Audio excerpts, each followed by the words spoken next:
Good evening and welcome to Canberra for, what is it, Friday night baseball. It's the holiday season and I've been having all sorts of fun and games. We had a little bit of a function here at MIT Ballpark this afternoon, so it really has felt like a Saturday for a lot of people. There's a holiday feel about the place, and here's a man who probably wishes he was on holidays, but instead he's working hard at the baseball. Warwick Petherbridge, good evening to you. Thank you, Chris. Always a pleasure to be here. It looks like if you've had a holiday period, Santa has been good to you. Santa's been very good to me. I think I'm the first person outside of a couple of players who've been allowed to don some very special clothing. You'll see it on the screen a wee bit later on, but it's another reason to get to the ballpark tomorrow night and don't rely on online sales. That's all I'm going to say for the moment. But, well, actually, I'll ask you this. How good does this stuff that I'm wearing look? Without saying what it is, how good does it look? Mate, it's the real deal. You look legit. If it scary, wasn't for the fact I knew you, I'd figure you were a past person. We'll talk more about that a wee bit later on. We have a game in prospect tonight because the Auckland Tuatara yesterday had, I think you can safely say, a pretty ordinary day. Canberra finally started to achieve what they've threatened to do a lot during the course of this season and dished out a 21-4 win. But in baseball, there's always tomorrow, and that's what we have today. A different game, and it is Canberra coming in 14-11, Auckland 7-17, and Canberra need to keep winning, especially in this game. This is an in-division matchup, so Canberra need to keep on winning in the hope of continuing to climb the standings and avoid that wildcard game. That wildcard game, that could be so nasty. 4v5, one game, winner takes all to go into the further into the postseason. You don't want to be in there.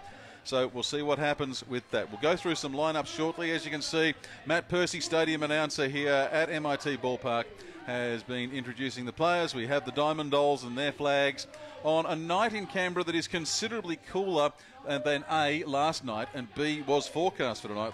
The original forecast for tonight was for it to still be about 36 or 37 degrees outside. It is down to about 33. The breeze is cooling us down to 31 is what it feels like. So that's considerably better than it was expected to be. And we'll give you some more details shortly as we pause for the national anthem here at MIT Ballpark. Friday night baseball in Canberra.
With the expansion of the Australian Baseball League across the Tasman, 2 anthems this evening, and international baseball returning to the nation's capital here in Canberra in Australia. And let's have a look at who's out there this evening for the Canberra Cavalry around the diamond first. Let's have a look at the defence, Warwick Petherbridge.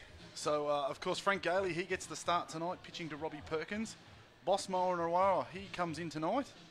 It's a new look in the middle infield. Cam Warner, he's at third, but Michael Francoso at short, Craig Massey at second. Then around the outfield, Kyle Perkins, David Candless wearing the unfamiliar 32, and Kuki Ayagi, he's in right field, Chris. And a side that really did pick up plenty with the bat last night and did plenty of good defence as well off the back of 13 strikeouts, an equal career best in the Australian Baseball League for Steve Kent.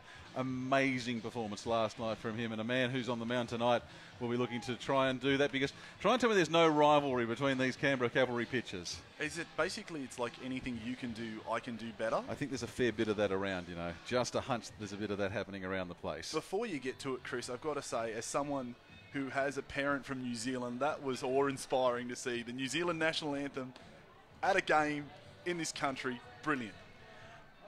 And yeah, good to see that, that it's worked out for this evening. As we look at the offence for the Auckland Tuatara, it'll be their centre fielder Eric Jenkins to lead off, Zach Clark to follow, and then Nick Tanalu, Taylor Snyder, Max Brown, Chris Richards, Bo Bishop the DH at 7, Kuo Chun Wei at 8, and Tsai Yi Swan is batting 9. But it's Eric Jenkins to start things off. The centre fielder has 20 hits for the season so far and an average of 238. It's lefty versus lefty to get us started at MIT Ballpark, and Frank Gailey immediately going for the heat. I think that's pretty much what he's got, isn't it, Chris? He's got some great breaking pitches that I'm sure we'll see later, but he always starts with that heat. Had a great look at his slider last night in our pro tip on the ABL TV game. You mean like that? Just like that, yep. And you'll see plenty of it this evening.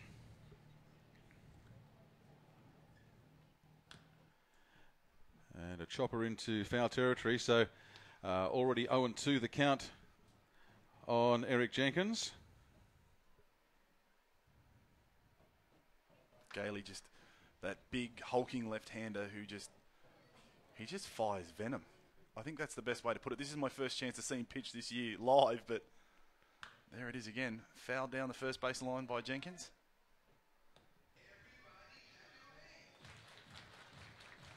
Oh, and too early.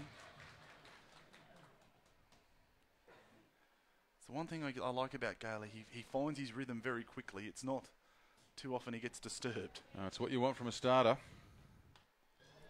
And Jenkins trying to work a really long at-bat here and just soak up some pitches. Last night, Jenkins wound up going through 5 times through the batter's box.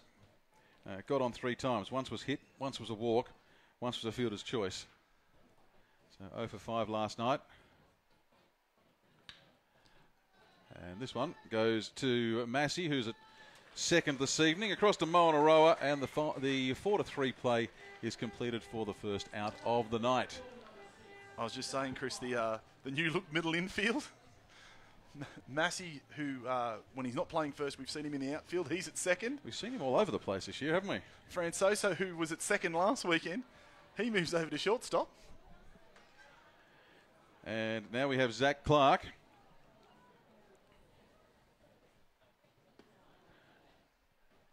Gailey working through on the inside.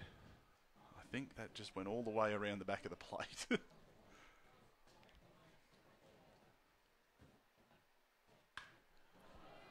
Fly ball to right field. Ayagi comes around and takes it quite comfortably. They're not easy at this time of night, the fly balls to right field. Having to chase around and keep an eye on the ball with the sun getting low in the sky.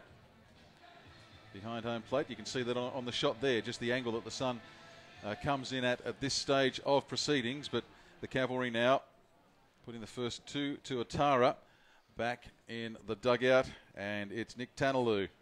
Tanalu, right-hander, averaging 125 for the season thus far. Swings through at a higher pitch from Frank Gailey.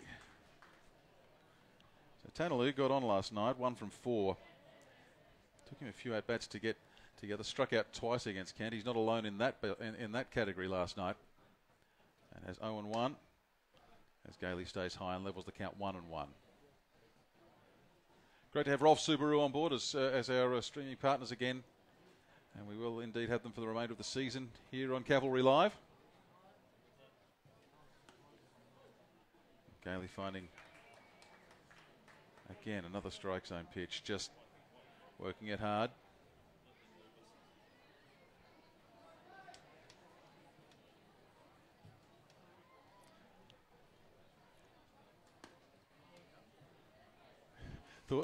I think Frank thought he had that. Oh yeah, I think Robbie Perkins thought he had that too. Just the walk down off the mound there. Now I was watching last night. I have something for you in a moment. As Gailey prepares to fire again, and that strike 3 on Tanaloo goes down swinging. Quick 1-2-3 here in the first. Auckland with nothing on the board. I'll let you come up with your question or your statement a little while. We've got plenty to go, but as you can see, no score as we head into the bottom of the first inning here. We need to have a look at who's out there for Auckland and who's batting for the Cavalry. For Auckland, it'll be Elliot Johnston on the mound, right-handed pitcher who's had a tough introduction to the ABL. He's sitting at 0-2 with a 10.80 ERA, more hits than innings pitched for this man. He's had 15 hits taken off the 10 innings he's pitched so far and 6 strikeouts. But that's Elliot Johnston, who you can see there in the number 24 jersey, wandering up onto the mound. For the Auckland Tuatara, around the bases this evening, we'll start with the catcher, Kuo Chun Wei. Richards at first base, Sai Yi Swan at second, it's Snyder at short, and Tanaloo at third. The outfielders, Clark in left, Jenkins in centre, and it's Brown in right field. And for the Cavalry, well, an offence that is starting to fire, and fire it did last night with plenty of power coming from the top 5 or 6 in the order. Francoso is back above 400, I believe, 409. Outstanding the numbers he's putting up. Cam Warner, he comes up to the 2 spot. Then you've got the usual suspects. Craig Massey, Zach Wilson, David Candless. They make up the heart of this lineup with Robbie Perkins batting 6th. Then Boss Moanarawa, Kyle Perkins and Kuki Ayagi. He rounds out the 9. But Chris, I was listening last night, and they had the loaded bases, and you were talking about the Cavalry on every cushion. Yes. What do you have? So I did a bit of digging, and Tuatara, they were nocturnal creatures. They like to hibernate, but during the day they'd either hide under logs or under stones. So I was thinking like a Tuatara on every stone. A Tuatara on every stone. Yeah, I liked what Nina, who was doing our stats last night, came up with, which was the Tuatara totality. I really liked that. Oh. We had another couple of suggestions that came in via social media during the game last night, but I think, and you see how wrapped I was in it. I've actually kept it on the post-it note stuck to the laptop to remind me of it later on this evening. We may see that tonight, but the Cavalry with plenty of power in this batting lineup, and they took a liking to the 6 or 7 pitches that the Tuatara sent out last night. What has Johnston got first up? Goes into the dirt first up, but a good bit of work from Kuo Chun Wei to get the glove under and stop the ball. 1-0 the count for Johnston. And Francoso takes the next pitch. That count levels up 1-1. We'll see a lot low from Johnston today.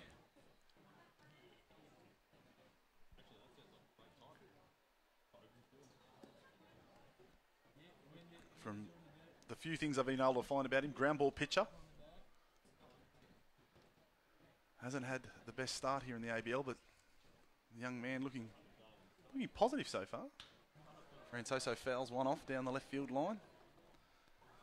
Francoso last night, he along with a few of his teammates, really had a night. Francoso started with back-to-back doubles, both of them in the first inning, a double to centre and a double to left, and then got a walk in the top of in the bottom of the second. In his third plate appearance. This is going up the first base line, and it just gets away from Sai Yi Swan. Now, how will they score that? Just wait for the official number to pop up on the scoreboard.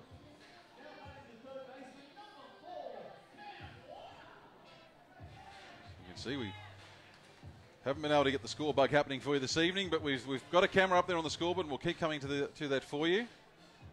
And we're still waiting to see whether Scored it a hit, Chris. They scored it as a hit. There you go. So that'll be a single to Michael Francoso, man averaging 409. We'll be very happy to keep to see a hit with his first plate appearance for this evening. As in comes Cam Warner. Fouls that one back to Snake Gully. Behind first base. Yeah, it would have been very, very hard to score an error there on Swan. Would have been tough. Wouldn't have been unprecedented. I've seen those calls go either way. Hence waiting. No, I understand. Patience is key. A good call and a good score. And now Francoso out there at first. I can tell you there's a lot of fans of Michael Francoso in the Cavalry office. Slow roller picked up by Tanelu. Gets it across to second where the first out is completed, but not in time at first. So just the one out. That'll go in as a force out. From Cam Warner, and it's Francoso who is retired courtesy of that out. So the first one down for the Cavalry, and that brings in Craig Massey. His average currently sitting at 326. Another of these left-handers in this left-handed heavy Cavalry lineup.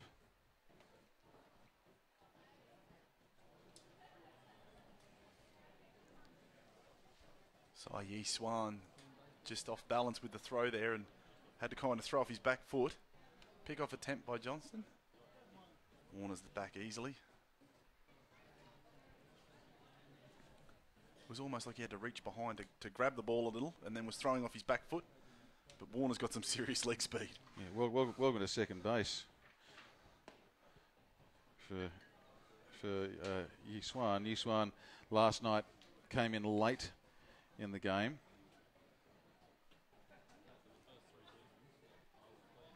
Sixth or seventh when he came into the game playing at shortstop. Tonight at second base. 1-0 for Craig Massey. That's a roller, gets through short. Second, first, double play. Or comes off the bag but makes the play first. Just overbalancing slightly, but good work by the Tuatara. Hitting into a potential double play, or getting the Cavalry to hit into a potential double play and then into an actual double play. 6-4-3 the second one, and after one inning we have no runs on the board and a better start to this game for the Auckland Tuatara.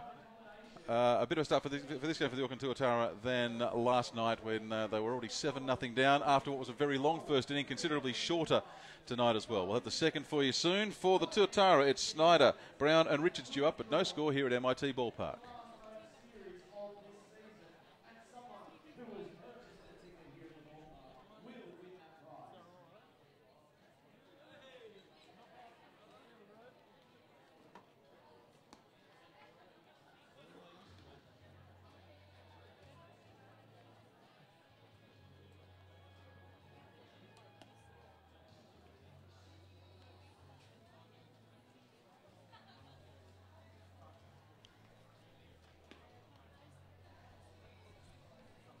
Three up, three down for both sides in the first inning. You're on Cavalry Live with Chris Coleman and Warwick Petherbridge on a Friday night in Canberra. The second game of a four-game set here. The sixth home game in a row for the Cavalry. It's the sixth home game in a stretch of 12 in a row for the Cavalry. Unprecedented in Australian baseball, I think, in the ABL for a side to have this many home games in a row. And we'll tell you in a little while about tomorrow night, which is going to be a very, very special night here at MIT Ballpark. Well, one reason it's going to be special is because Shota Imanaga will be having his last start here before heading back to Japan for a small break before spring training starts for NPB players. The remainder of the Yokohama DNA Bay Stars, I believe, staying now for the remainder of the regular season. So that is a change because they weren't all due. They weren't all due to stay here for the remainder of the season. There's another reason why it's a special night, and we'll talk about that a wee bit later on. But it's Gailey versus Snyder. Snyder with an average of 211 hits for the season. Swings through on the first pitch. Josh Coleman mentioned this last night, that it really is the increasing trend in baseball, whereas when many people of my vintage in their 40s or your vintage in their 30s were growing up playing the game, you were taught always take a look at the first pitch. Now, not so much. Aoyagi on the second pitch catches the fly ball just inside fair territory in right field, and Snyder is out on a fly to 9. What do you reckon about that? The increasing trend to swing at that first pitch, the first pitch of an inning, more so perhaps than the first pitch of an at-bat in general. Chris, we're friends, right? Yes, I think so. And we're very good friends. When did you ever know me not to swing at a first pitch? Yeah, that's true. That's true, yeah. And, the blood was pumping, the adrenaline was going. Yeah, there were times when I was up there at first base giving you signals, and yeah, you looked anywhere but. It's now Max Brown. To be fair, Chris, I hit more than I missed. If you say so. Max Brown, 253 is his average, 22 hits for the season. This really, the meat of the order here for Auckland, with Brown at 253, Richards also at 253. They're both north of 20 hits, and Brown swings at one that probably in hindsight he could have left alone. But he gets behind now 0-2. But it's just that beautiful arm position of Gailey, Chris. He comes from that, it's almost like a 60-degree angle. But it doesn't matter because the arm position is the same for every pitch. So you think the first one's coming in, then you think the second one's coming in, it goes away.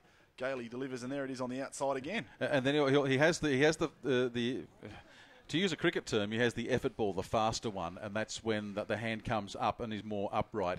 It's usually more the two-seamer as well if the arm angle is upright. But yeah, a lot of his pitching coming with that 60-degree angle on the side, and he takes care of Max Brown with one from over there. That's his second strikeout for tonight to Frank Gailey, which means he now has 41 for the season. Started the game with 39, by the way, from 37.1 innings pitched, ERA of 3.13. And the lefty with a 3-1 win-loss record. So now taking care of Chris Richards. Richards, first pitch, takes that, maybe just a smidgen high. Outside. We'll play the guessing game, Chris. I like it. Well, there you go. Someone didn't swing at the first pitch. Change, and now outside. So 2-0. But especially with new lineups. And it's all teams facing, whether it's a righty or a lefty, with that sidearm motion. Very different from what Steve Kent was throwing last night. So you usually are swinging. Gailey fires, and that's a lovely pitch called strike one.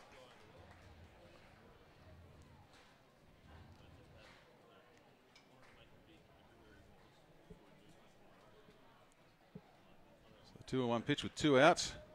That's just going to drop right in between left and centre.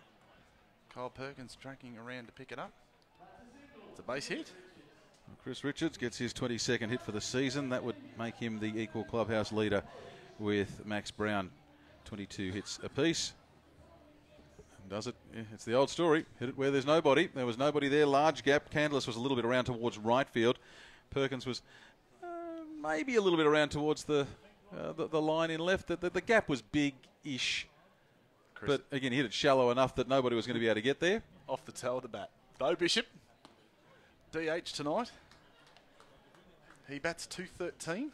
No stranger to the Australian League, Bo Bishop, and has been a long-time target of this Tuatara side when they were even before the side was formed, to get the Wellington native into the Tuatara colours. Before the club even existed, I know that he was a man they were after to get hold of, and he's out there now with a 1-1 count. 2-13, 10 hits for the season. Hasn't played every game, but DHing tonight.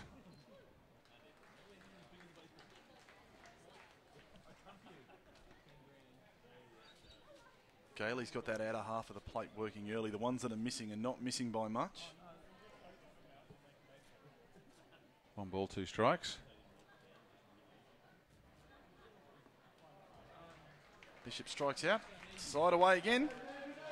Even though they got a base run and no damage done in the top half of the second, still 0-0 here at the Fort.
Back on Cavalry Live, Warwick Pethiebridge, Chris Coleman. We thank our great friends at Rolf Subaru.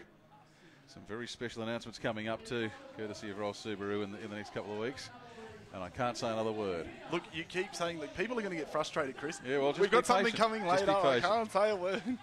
We should also thank our great friends at Fielder's Choice. Absolutely. We'll give you some more details about Fielder's Choice and talk a little bit about Subaru later on. But let's get out there with Zach Wilson now, a man who has 31, count them, 31 hits for the season, a batting average of 333, DH for the Cavalry again. And just having a look at what Johnston has to offer at the moment. So if he had to play the field, what does Wilson play? That's your mission for the weekend. We'll dig it out for you in a minute. Sends the ball flying into right field. Brown is set for it. Takes just a couple of steps in the end, but takes it quite comfortably in right field and has it covered. And so Wilson out on the fly to 9. And David Candelas. Regular ABL watchers will realise that David Candelas wearing a different number, the 32 jersey. He's paying homage to Shaq. No? No. No, There's a simpler story. There's a simpler story. To use a Janet Jackson phrase, a wardrobe malfunction with the 27 jersey. Oh. So 32 in the whites for David Candelas. 1-0. And make that 1-1. Lovely pitch down the outside there by Johnston.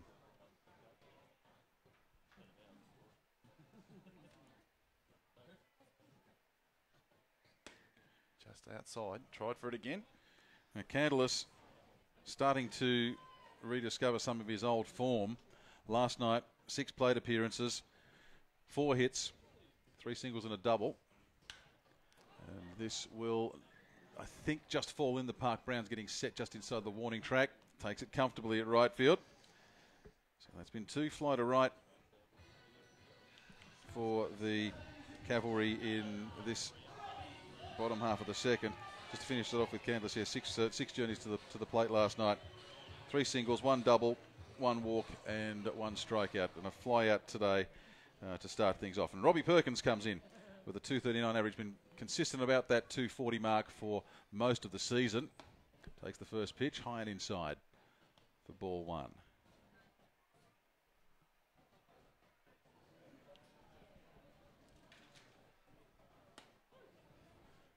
Called strike on Perkins, right along that outside edge. Seems to be where Johnston's trying to work. Smart idea against some of these power right-handed hitters. That's a laser. That's going to drop in centre field for a base hit for Perkins. Hit number 18 for the season for Robbie Perkins. And he becomes the 2nd Cavalryman. Actually, make it the 3rd Cavalryman on base tonight.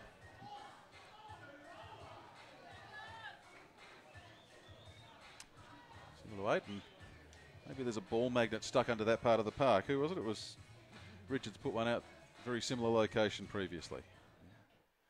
Brings up Boss Moanaroa, another man who last weekend found some form with the bat, got his average above 200. First appearance for the weekend tonight. 205 for Boss. Doesn't get to play in every game these days. Has work commitments that generally keep him out of Thursday nights and some Friday nights for the Cavalry. He's here this evening. And in statistical terms, 199 hits in the Australian Baseball League for his career so far. Perkins at first. 1-0, make that 2-0. What does Boss have in store for his 200th hit if he can get it? I tell you what, if he puts it over the fence like we've seen him do, you're running down to get it. Yeah, no. Around the grounds, by the way, Melbourne 4 over Geelong Korea, no score, top of the 4th that game. After Geelong Korea sprung an upset, beating Melbourne 6-4 last night. Boss swings through at one. That was a really, why am I doing this? That was just letting the bat come out. I really shouldn't be doing this, but I've committed. Here I come. Oh. Yeah, here I come and there I go. And congratulations to Geelong Korea last night after being up here last weekend. Very good showing. I was flicking between this game and that game last night. 2-1 the count for Moanaroa. Make that 3-1. AVL Twitter feed last night or this morning coming up with something that you don't see every day at a ballpark. At one stage, a car pulled up in the car park outside the centre field fence with the lights on and sat there and held up the game and didn't realise what was going on until someone actually ran out of the ballpark at Geelong to tell them to turn their headlights off. They were shining in the batter's eyes. Boss Monoroa, nothing in his eyes. Clear vision, sees the ball through on his inside from Johnston and gets a walk. And so we now have runners at first and second for the Canberra Cavalry. It's Robbie Perkins advancing to the second bag. And Boss Monoroa at first with Kyle Perkins coming. The all-new Subaru Forester. Every moment is a chance to sing, to talk, to recharge, to breathe. Every moment is a chance to do. I was asked what's one of the things you love about baseball. And I said one of the things I love about baseball is you can go to a game and almost every time you go to a game you'll see something you haven't seen before. Very true. Kyle Perkins takes a called strike one.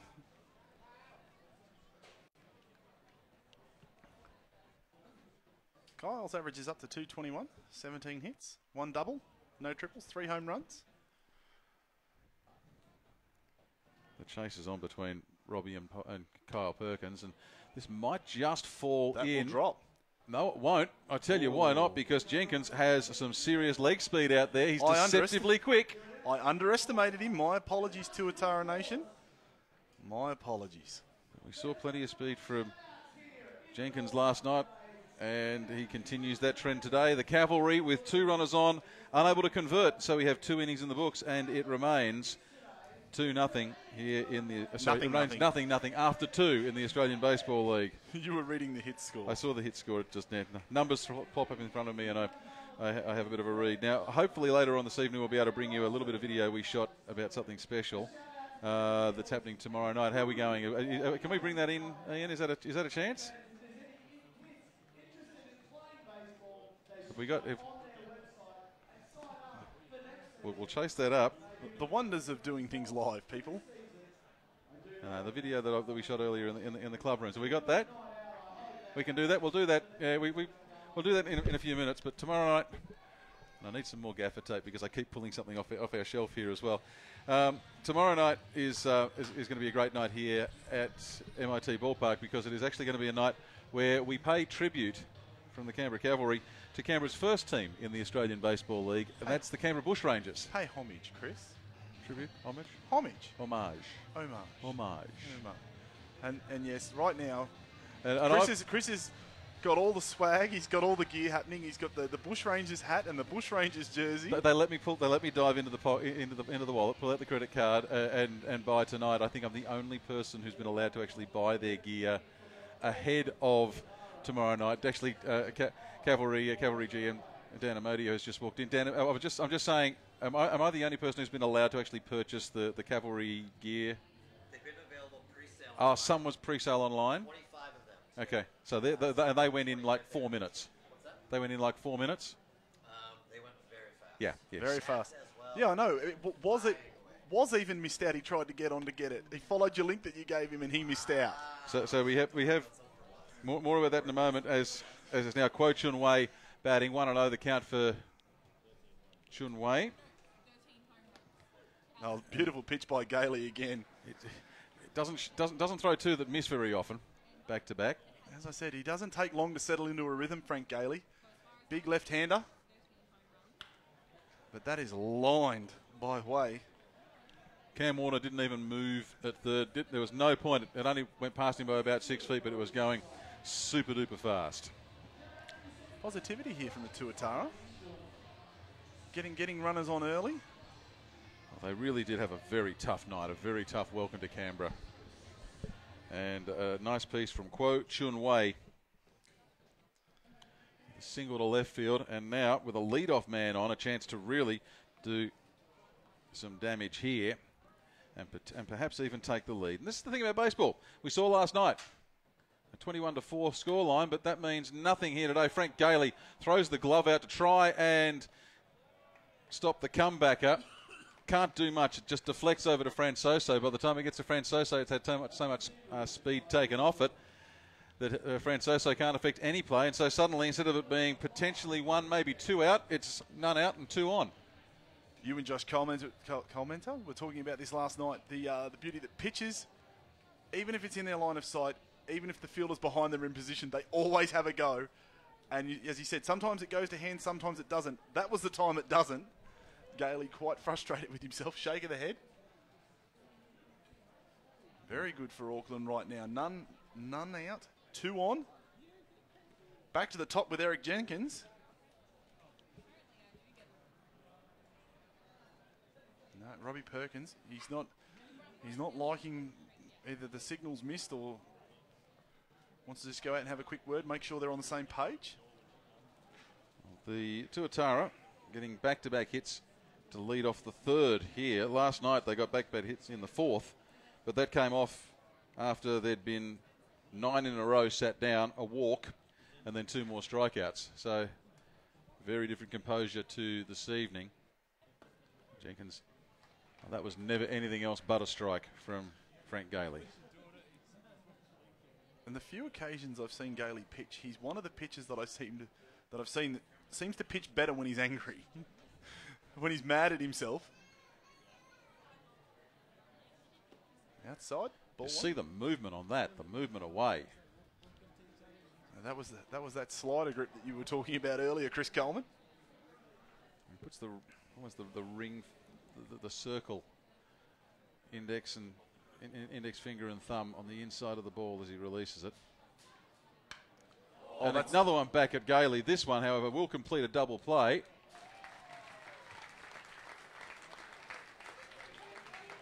So there you go. The contrasting fortunes of baseball. As you see, one hit back at Gailey and he can't get a glove on it, or he just gets a little bit of a glove on it and it potentially spoils the play. The next one comes back at him and he gets just enough on it to get the ball, to slow the ball down, but the double play completed. So the Tuatara go from none out 2 on to 2 out 1 on, with the advancing of Kuo Chun Wei to third. And very good play by Sai Yi Swan, knowing once he saw Francoso had that ball, immediately got out of the way, knowing that he had no opportunity to get to second. Brilliant sportsmanship. But Kuo Chun Wei, he is the man at Wei, sorry. He's at third. Slow roller. Warner's got a bare hand, throws over to Boss. He's not going to get there, and the Tuatara are on the board. On the board and in the lead, courtesy of Kuo Chun Wei. And an RBI to Zach Clark, an infield single to third base. And it is 1-0. And that's hit number 4 for the Auckland Tuatara. The sounds of Dave Dobbin in the background. You'll get plenty of that. Gailey with the pick off. He's caught in no man's land. Oh, trouble. Big trouble. Clark is caught. He's trying to get back. Here we go. You'll see the tag made by Gailey. So the pick off successful. Perhaps not in the most orthodox of fashions, but Clark had taken off, committed himself. The throw was coming. The ball was behind him, then in front of him, then behind him, and as went up in front again. Beautiful work by Gailey. Just held it long enough, waited for Clark to overcommit, and it was all over. So after the good work of beating out the infield hit and getting the go-ahead run, so first it'd be a pat on the back from the coach, and then it'll be what were you doing, mate? Well, he was probably sent. You would imagine sent, but regardless of all that, let's celebrate the good thing there for the Auckland Tuatara. They have a lead. They haven't had a lead against Canberra in this series. They had a couple of leads early in Auckland earlier in this year. They won 2 of the 4 games there. They'll be looking to continue that trend here in the return series. And they do have the first run as we're in the middle of the third, and it is 1-0.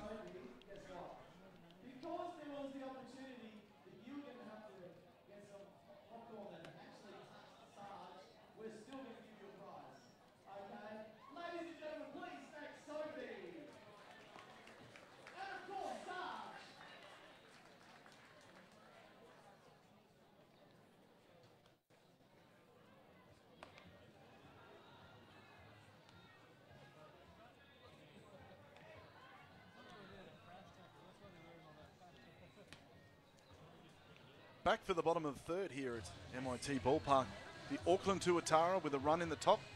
They lead 1-0.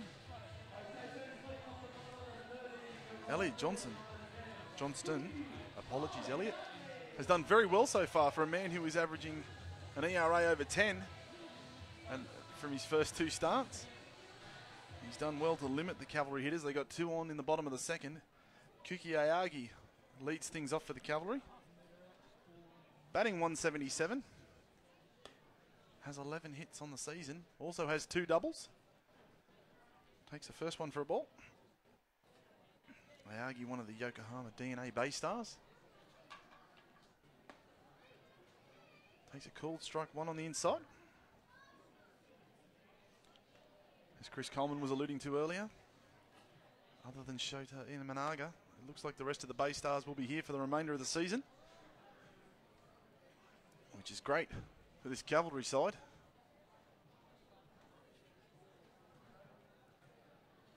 Johnson delivers.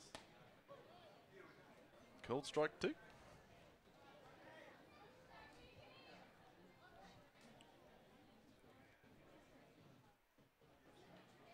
Two and 2. Ayagi drops one in, but Eric Jenkins, he just makes it look too easy. He looks like he's just running in slow motion, Eric Jenkins out there in centre field, just trots over easy as you like. For the fly out, 1 out, but we come back to the top of the order.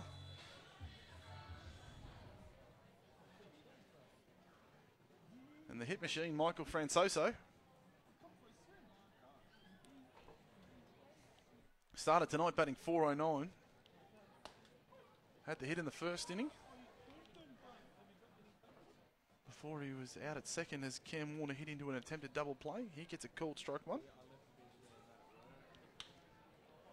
Francoso pops one up. Jenkins heading back. Right underneath it. He's so quick out there, Jenkins, that he can make difficult catches look extraordinarily casual. That's what I was just saying, Chris. He just looks like he's going for a Sunday morning trot, and he's there.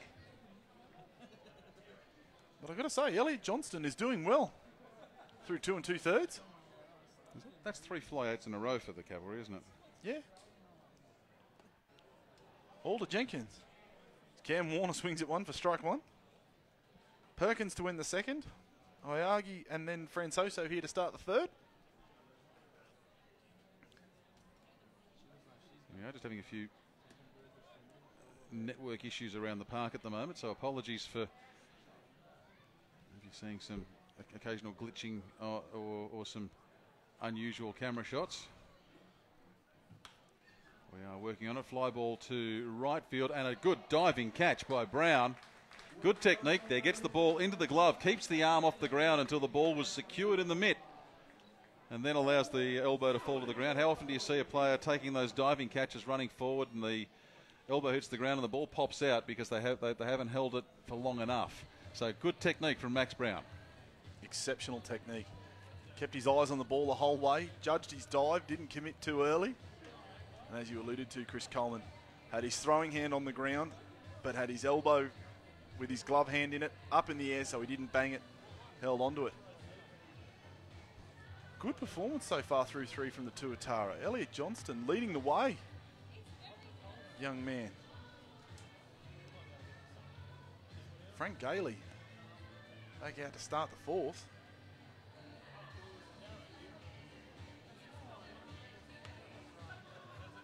Tuatara, they lead 1-0. 10 pitch inning there for Johnston.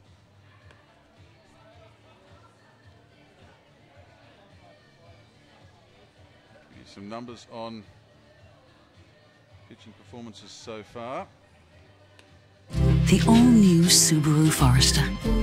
Finally, the recognition you deserve. Everything changes the moment you get in. Every moment is a chance to do. Pitches, 26 of those strikes.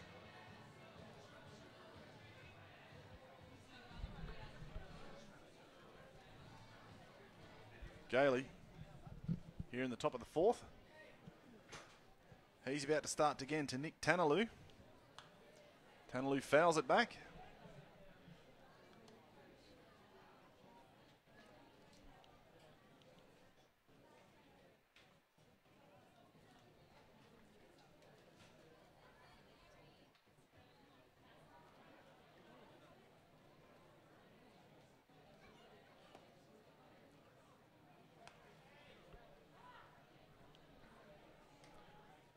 Now 1-1. Count for Tanaloo. Previous at bat was a strikeout. Struck out swinging.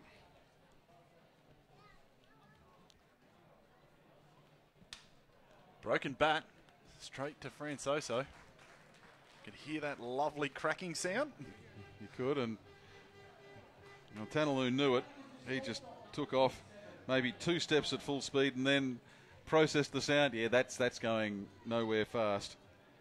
And turned a sprint up the line into a jog towards the dugout. So Tanaloo caught at 6. Put out 6. Taylor Snyder, shortstop. Fly to Iagi in the second inning.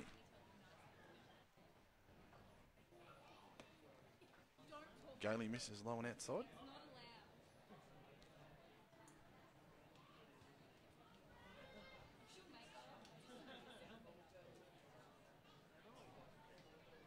Again. Call on the outside. Still working for that outer edge.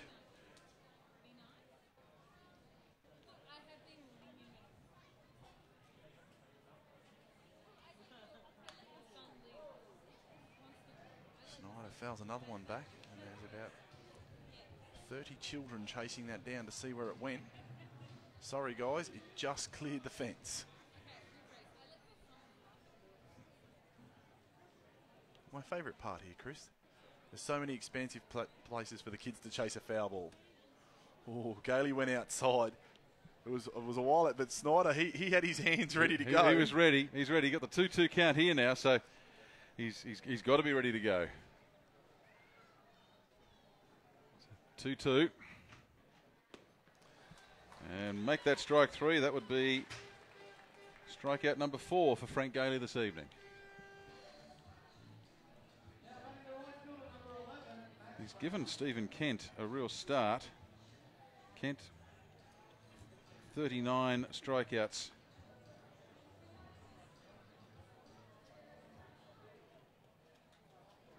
There we go, they're both 39. I got that right, 39 coming into this week. Max Brown, who showed some heroics in the field a few moments ago, takes ball 1 from Gailey.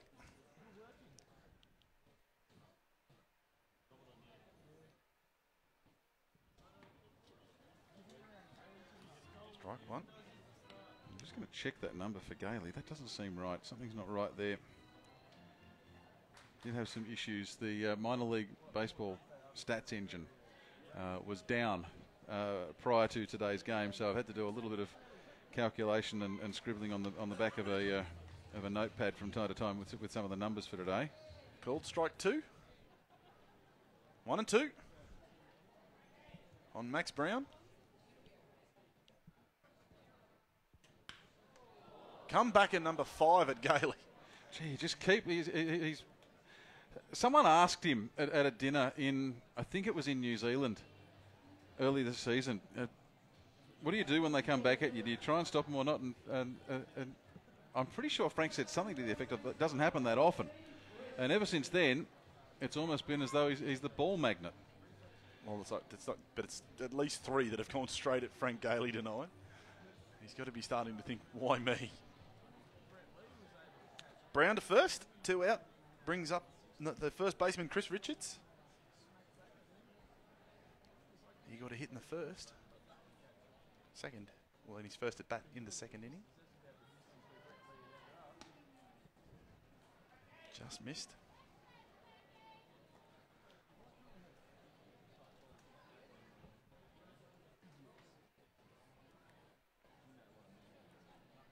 So we've seen singles all over the place for the Tuatara. Fouled off by Richards.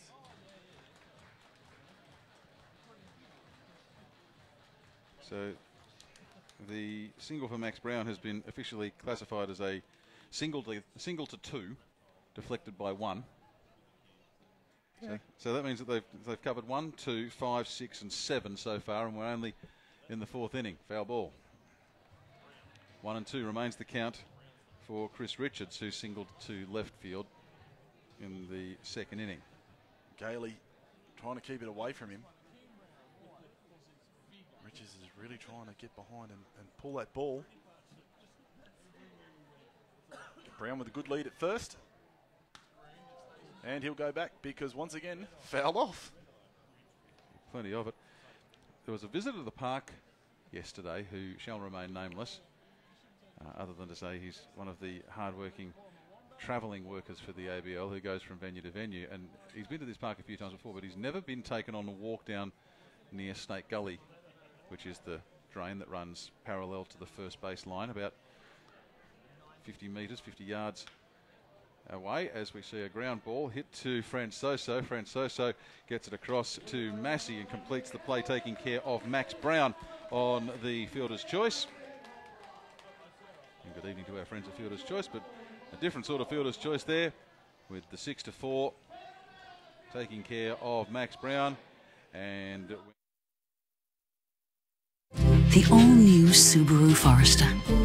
Finally, the recognition you deserve. Everything changes the moment you get in. Every moment is a chance to do.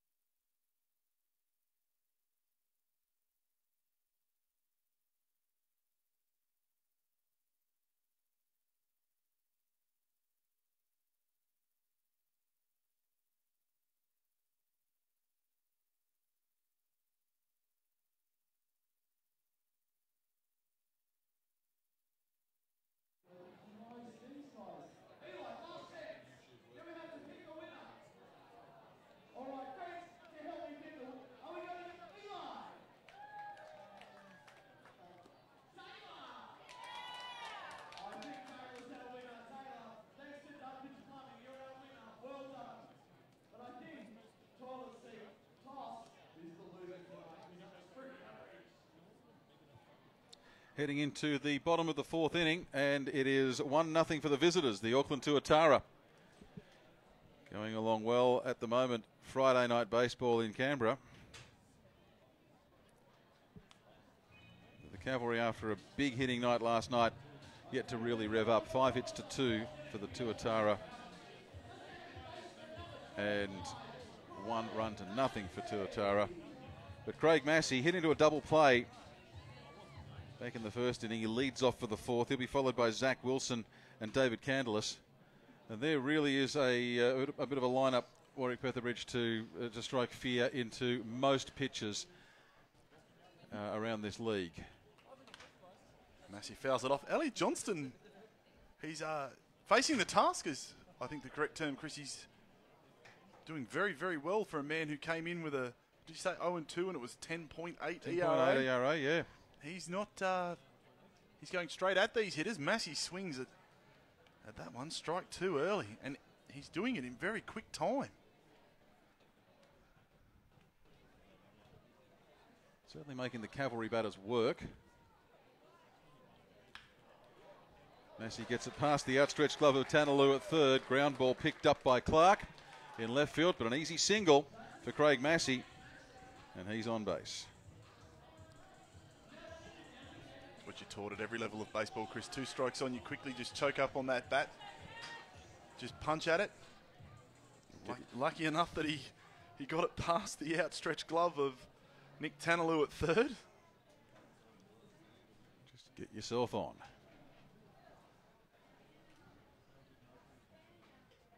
Massey's got a good lead at first.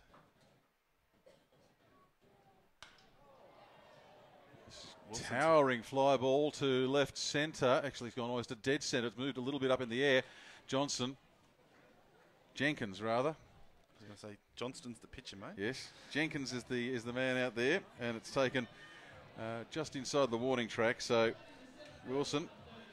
Well, he's working his way around the outfield. He's at a fly 9, a fly 8. And he's the first out, and Massey was ready to capitalise and show some heels of his own around the base paths, but had to return to first. And now it's David Candelas coming in.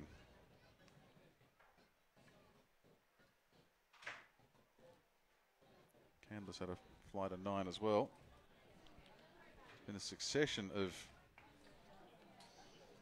fly balls from the Cavalry tonight.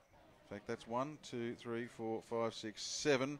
7 outs in a row off the fly ball. A couple of hits and a walk sprinkled in amongst them, but that's the last 7 dismissals, all fly balls to the outfield. That's high to Candelas. Ball 1.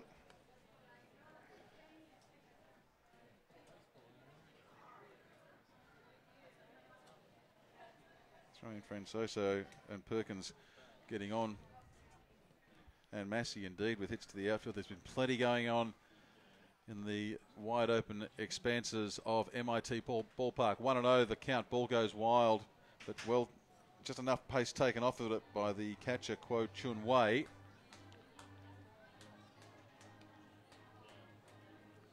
To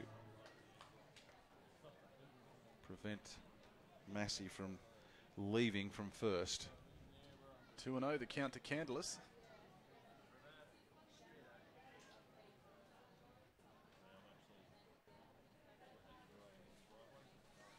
Massey has a good lead again, and that's low. 3 straight balls to David Candelas.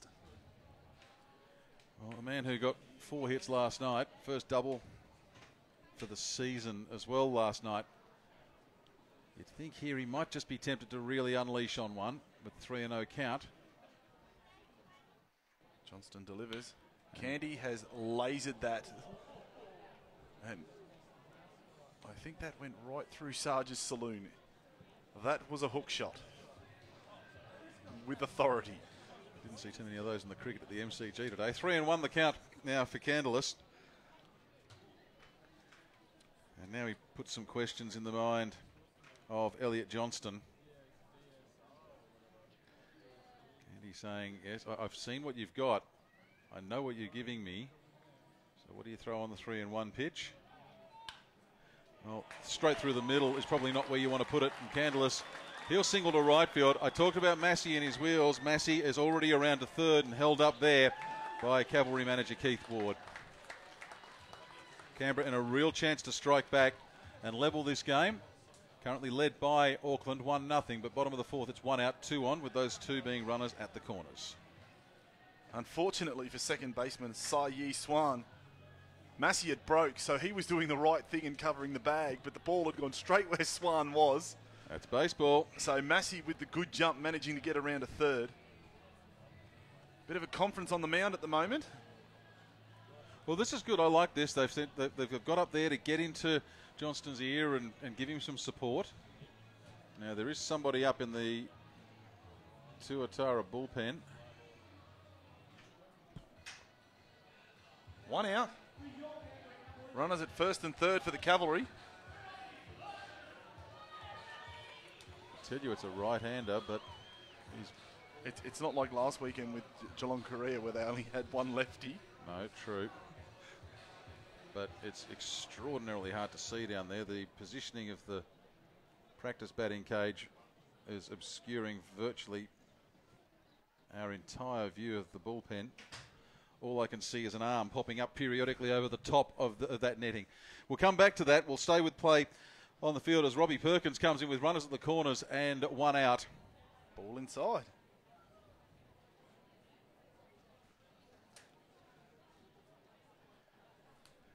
This is the first real test Johnston has faced from the Cavalry tonight with 2 on. Anything on the right side will bring home the tying run. High and inside. Interesting.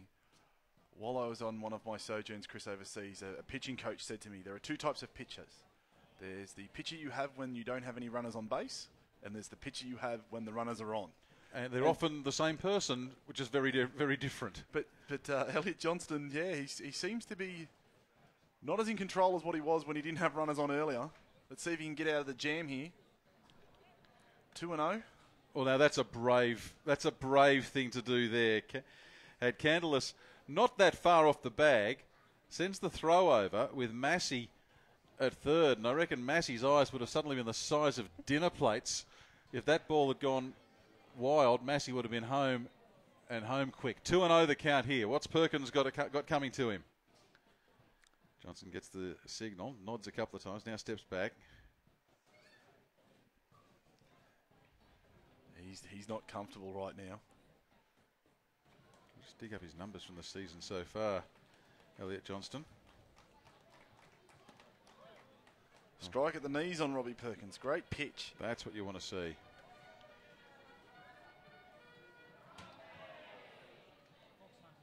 Good to see, though, now on this second trip round, the Cavalry players taking a lot more patience in the box against Johnston. Well, you can forgive them for coming out and really chasing after the pitcher to start with, as Johnston stays outside and away. 3-1. After last night, when it was 20 hits to produce 21 runs for the Cavalry, everything really turned to gold. You can forgive them for coming out at the start of this one and really having a go to try and continue that momentum from last night, but credit to the Cavalry as well. Some smart play to just change things up a little. 3-1 the count. And that's outside. So that's a walk to load the bases.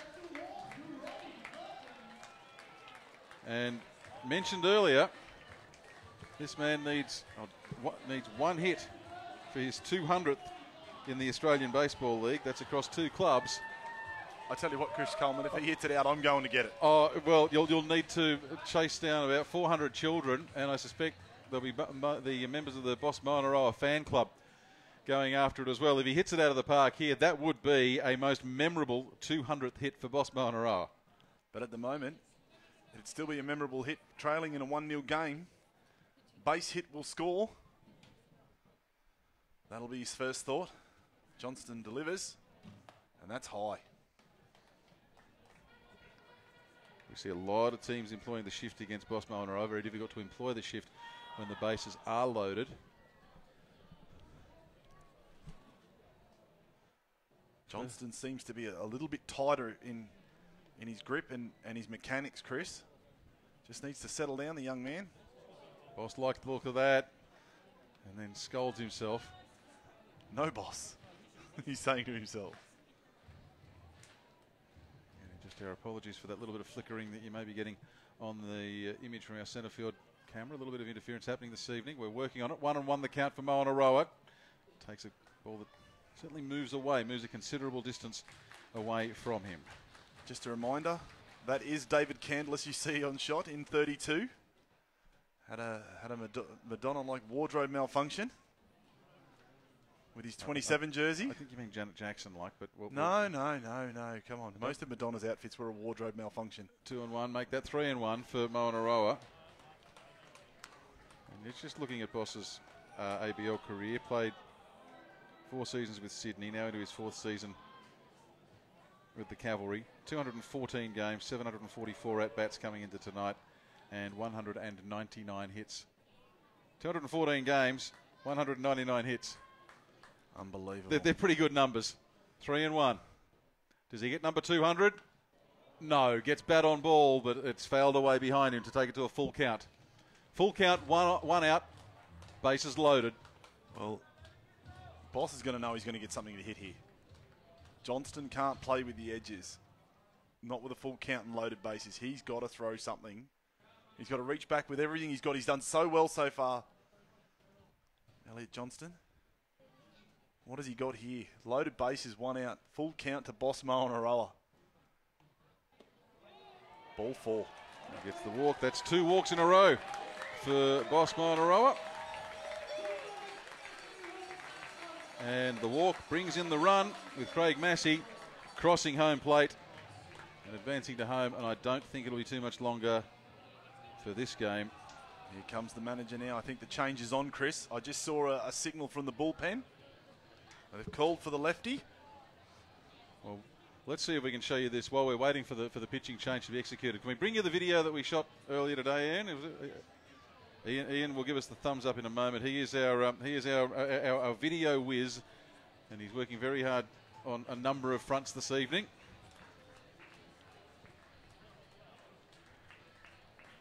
We won't give you a pitching line just yet on Elliot Johnston because he is responsible for 3 runners who are out there. He's got 1 run at this stage of proceedings, but there's still... We have Chris Coleman here standing in front of the Brian Gretting stand, showing off the new Bushrangers gear and looking very splendiferous in it, in the members bar at the Canberra Cavalry.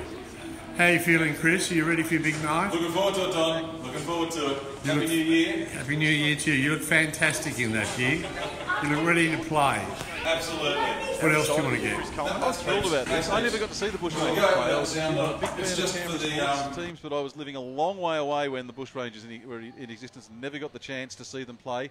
Tomorrow the players are having a reunion. There'll be about 17 or so of, I think it was only 37 who played for the Bushies across 2 seasons, and there's about half of them are making their way back to Canberra to be involved. Given that a lot of them are from the other side of the world, that's no mean feat. They're going to come back, going over to Bruce Stadium, GIO Stadium these days, for a reunion, which is where the Bushrangers used to play. They'll be here tomorrow night, and yeah, the Cavalry will be wearing the Bushrangers outfits, and these outfits will be available for purchase, but at the game. Now, what's left after the game will be available online, but going First come, first serve. Yeah, so if you're near Canberra, get to the park. If you're not near Canberra, get a friend to get to the park, and be prepared to dive into your wallet on the way in. So it's Matt Wilson who's come in to replace Elliot Johnston. Wilson, we saw last night, through 1 inning, gave up a couple of hits and a couple of runs in the end. Struck out 2 though, only threw 20 pitches, so would be relatively fresh, but I think it may turn into one of these nights where the Tuatara, having had to use a lot of arms last night, tonight and indeed this weekend, may be a weekend where a lot of players take some short stints. Plenty of heat on his fastball, Wilson. But quickly behind, 3-0 to Kyle Perkins. But as Chris Coleman alluded to on Bushrangers night as well, anyone that is close enough to get down here tomorrow, I encourage you to do it. As Wilson fires, and that's ball 4, walks in another run. And that's ball 4 on 4 pitches. So really struggling to find the zone. And Kyle Perkins gets a walk. David Candelas turns a walk into a run.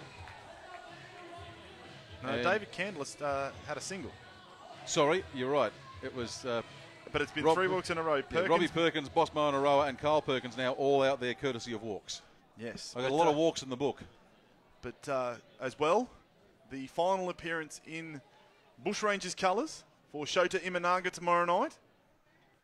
I'm a bit sad about that. I'm sure there are a lot of Cavalry Canberra fans, Bushrangers fans, that are going to be sad to see this young man go. But if you are within distance of the ballpark, I encourage you to come down tomorrow night. Wilson delivers, and that's high. 6 straight balls out of the bullpen. 6. This is where some of unforgiving fans at some ballparks start to call out ball 6, ball 6, ball 6. I don't think we'll see that tonight. Chris. I don't think we'll see that tonight. Good. Kuo Chun Wei, the catcher. He's just gone out to have a word with the young man.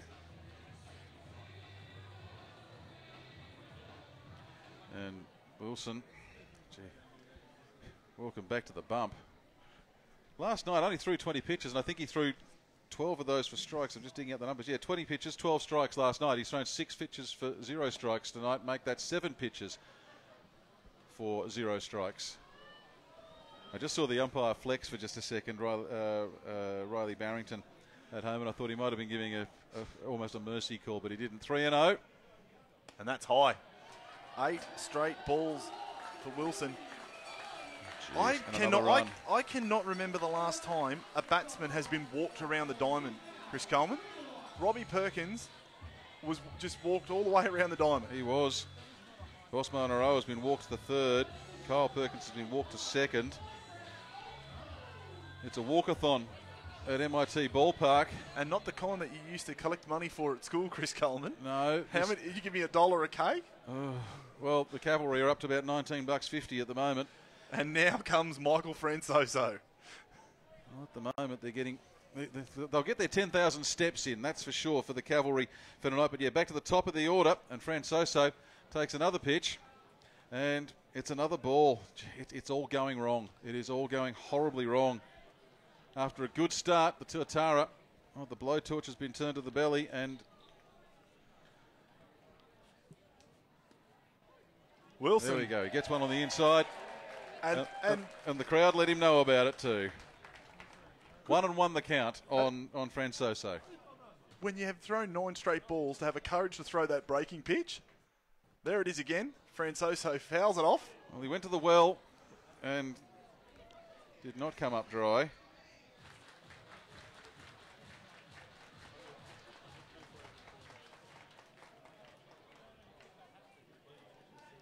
Much like Jin Woo Kim last week, catcher's gone out and spoken to Wilson. He's taken a little bit off it. Don't need to throw 95 miles an hour, young man, when you're not hitting the zone. Lesson received. 1 and 2 to Francoso. Well, that's bounced in front of the plate. Ball's gone all the way to the back net. Boss will score on the wild pitch.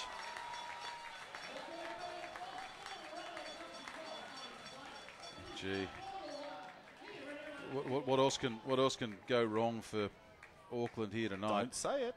It's just Kuo Chun Wei, he had no play on that. The ball hit the top of the plate.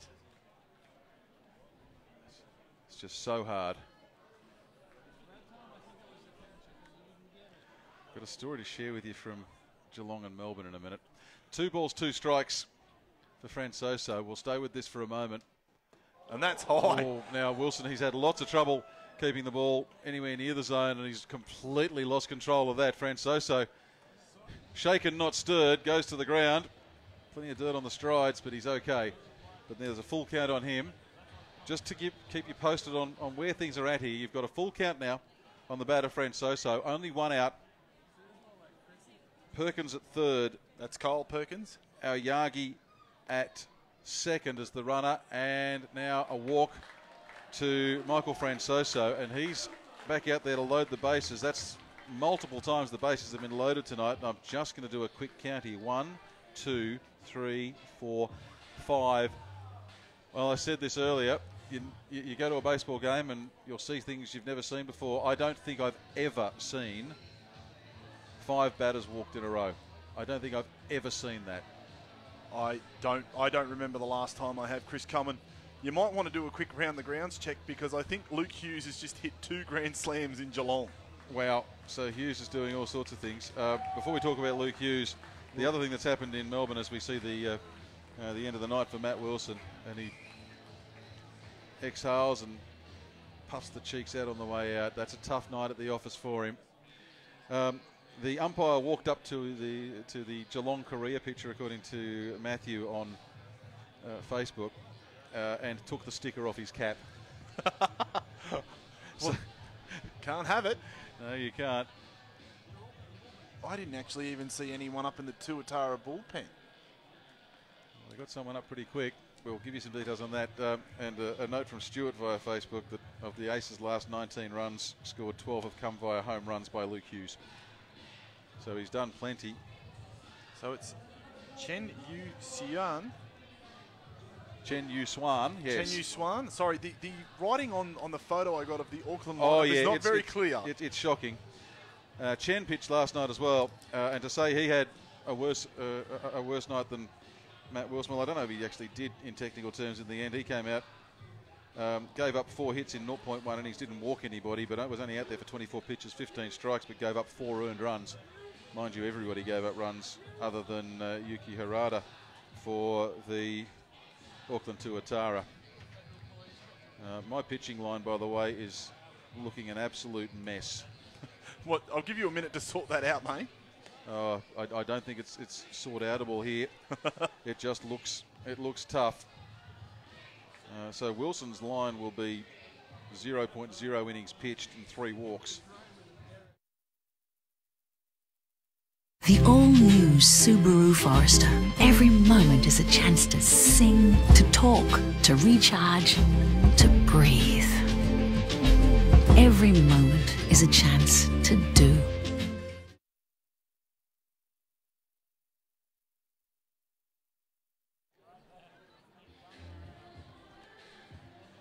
So Chen Yu Swan on what started as a tough night well, last night started as a tough night and continued that way, and now it's turning into a tough weekend.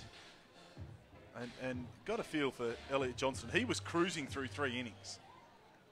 And then all of a sudden, as I said, Canberra showed a lot more patience in the batter's box the second time around.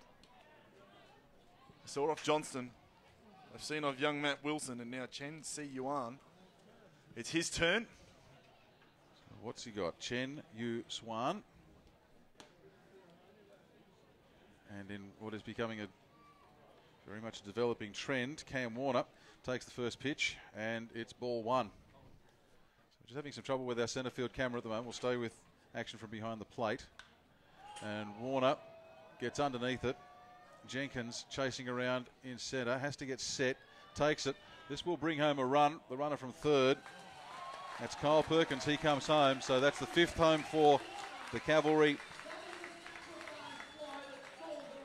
in this bottom of the 5th inning, and the sack fly to Chris, Cam Warner. I know your book's full, mate, but it's the bottom of the 4th inning, mate. Oh, sorry, too many numbers. Too many numbers. The 5th and the 4th. It's almost like the bridges in Scotland over the 3rd or 4th. Runners at 1st and 2nd, and Craig Massey, who started this inning with the 2-strike punch to just past the glove of the 3rd baseman, Tanalu. He comes back up. 3rd time this weekend the Cavalry have batted through. Massey sends it. It's picked up by the 2nd baseman to the shortstop, and the force out's completed. Nice work by Sai Yi Swan and Snyder to combine. Boy, that was another long inning. There's been a lot of those for this Cavalry side against Auckland. And, well, we see Craig Massey retired. And Francoso out on the 4-6 from the fielder's choice. 5 runs added. Cavalry turn a 1-run deficit into a 4-run lead. And we're not even at the midpoint of this game as yet. For the Tuatara, it'll be Bo Bishop to lead off, to be followed by Kuo Chun Wei and then Sai Yi Swan.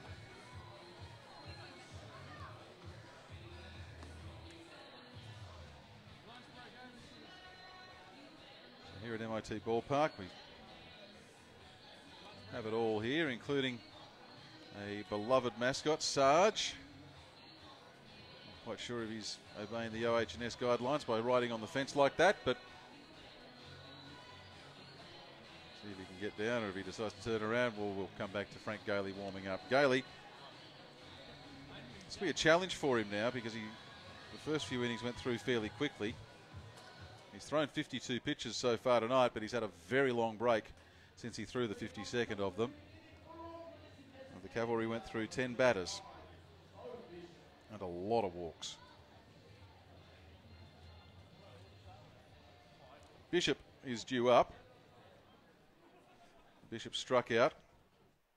And it's Kuo Chun Wei who had a single, as did Sai Yi Swan. So it's been a productive part of the order at the bottom of the lineup for the Tuatara. We have no balls, no strikes, none out. Start of the inning. Let's see what Gailey's got after the long interval. He's got the fastball. You'll be forgiven for him missing by 2 millimetres. I think to sit down for 25 minutes. I think so. Did not miss by much. Outside again. A little bit further away. Maybe it's contagious. Knowing Frank Gailey, I don't think it'll be there for much longer. No, not really. What a wonderful night it's turning into. Lots of cloud cover, bringing the temperature down. Bishop up to Warner at 3rd. Takes his time, throws over to Boss. Beautiful for the 5-3 out. A little bit on the high side, but Boss is a tall man. Comfortably. Boss has got plenty of height there. No problem at all. He's also got the 12.5-inch first baseman's mitt. Now let's give you some pitching lines here. For Elliot Johnston, 3.1 innings pitched, 4 hits, gave up 4 earned runs, 3 walks. Did not strike out anyone. In fact, I don't think there's been a Cavalry player strikeout as yet this evening. That one's outside to Kuo Chun Wei. For Johnston, 55 pitches, 31 strikes, which gives you an idea as to just how well he was going before he walked 2 in a row. Wei held up on that one, but it was called anyway. 2 groundouts and 7 flyouts. For Matt Wilson, it was 0 innings pitched, 1 run, which was earned. Strike 2, right on the outside at the knees.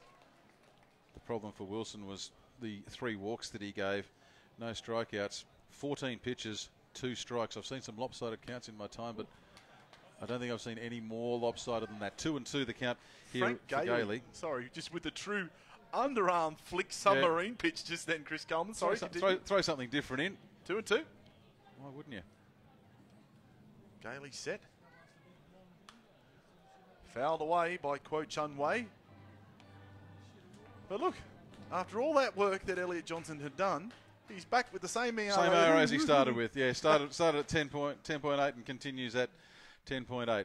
Who says the numbers tell lies? There are no such things as lies down, lies and statistics. The statistics are accurate. 2-2 remains the count on Kuo Chun Wei. Fouled away a couple since the 2-2 count came on for him.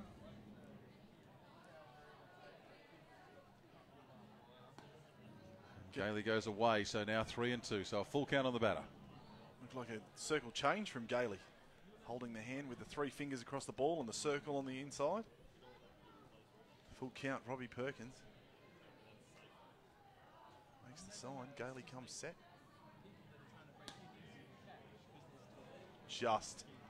Must have just missed. Not much in it, but they don't have to miss by much. That would be the first walk that Gailey has given this evening.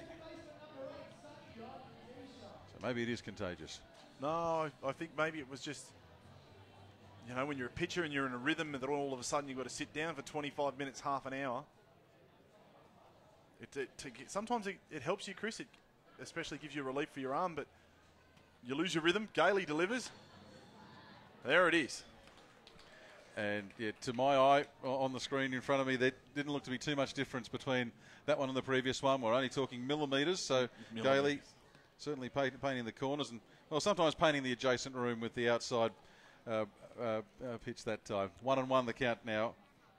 Painting the laneway down the street, Chris. Yes, was a bit outside, wasn't it? 1-1 with 1 out and 1 on. We're keeping an eye on Kuo Chun Wei at first. Up the line. Foul ball, third base side. Sorry, Chris. It's all good. 1-2. So Gailey ahead in the count again. Even though they haven't had a lot of action, I'm liking what's going on. I'm watching Francoso and Massey in the middle. Lots of talk between pitches, especially with the runner on, making sure they know what the other one's doing. Gailey delivers. Another foul ball. Swan fouls it back. So Snake Gully side, I was talking earlier about Snake Gully and how a visitor to our park was introduced to Snake Gully by a local who took him on the David Attenborough wildlife walk. Oh no. And started telling him about the snakes that live in Snake Gully. There's 4 or 5 varieties in there, and I think most of them are actually in the top 10 most venomous snakes in the world. So every stick that you see, you suddenly think is a snake. Foul ball, and again, Snake Gully side. Count remains 1-2. There's a reason why it's called Snake Gully, and while there's not a lot of them in there, they do live in there. They occasionally wander out onto Diamond 2. I've never seen one come out onto Diamond 1. There's usually too many people around here on game day to scare them off, but I've seen them. I know they've come out on Diamond 2. The velodrome's not too far from here, and there have been reports of cyclists aborting their training sessions, coming down and realising there's multiple snakes warming themselves on the concrete. Look at this. It just falls short of Candelas, who's running across from centre to right field. And a nice piece from Sai Yu Swan, and he's 2 for 2 tonight. Very good piece by Swan. I'm just imagining the Cavalry staff, Chris, at the end of the weekend and them having to have some kind of Hunger Games lotto to see who has to don the suit to go into the gully to get the balls. Yeah, nobody. It doesn't happen. But although maybe you've started something here. I'll put your name in the hat first. How's that? Oh, that's fine. I tell you what, you could probably, with the amount of foul balls that go out of here in a season, you could probably, if you're a local club, you'd have your balls for the next 2 years. Did you bring your snake waking stick? No, I don't need one, mate. Okay. So 2 on now. double play will wrap things up with the Cavalry. Good piece will bring home a run for the Tuatara in this 5-1 ball game where the Tuatara had a 1-0 lead early, but they now trail by 4. Eric Jenkins shaped to bunt for the first pitch, as you saw. 0-1. Never understood that, Chris. With runners on, if the pitch is there, you bunt. Don't shape to bunt and then not bunt. Well, maybe you decided the pitch wasn't there. You're getting a great look at the lead of Kuo Chun Wei. And Francoso covering him at short. Gailey again. I'm wondering if it's that lefty on lefty that we've talked about, Chris, with and especially with the arm angle of Gailey. Jenkins is just having trouble picking it up until late, where it's gonna settle. So he's thinking it's coming at him. He's thinking ball, and then it's just at the last second, it's heading straight towards Perkins' mid. 0-2. And everyone doing their bit to make it hard for us to pick what's going on there with the runner, the shortstop, the umpire, the pitcher, all in the frame for our long shot. 1 and 2 here. Jenkins, real chance to do something special, but also needs to be aware of the danger that he could end the inning. Holds up, 2 and 2.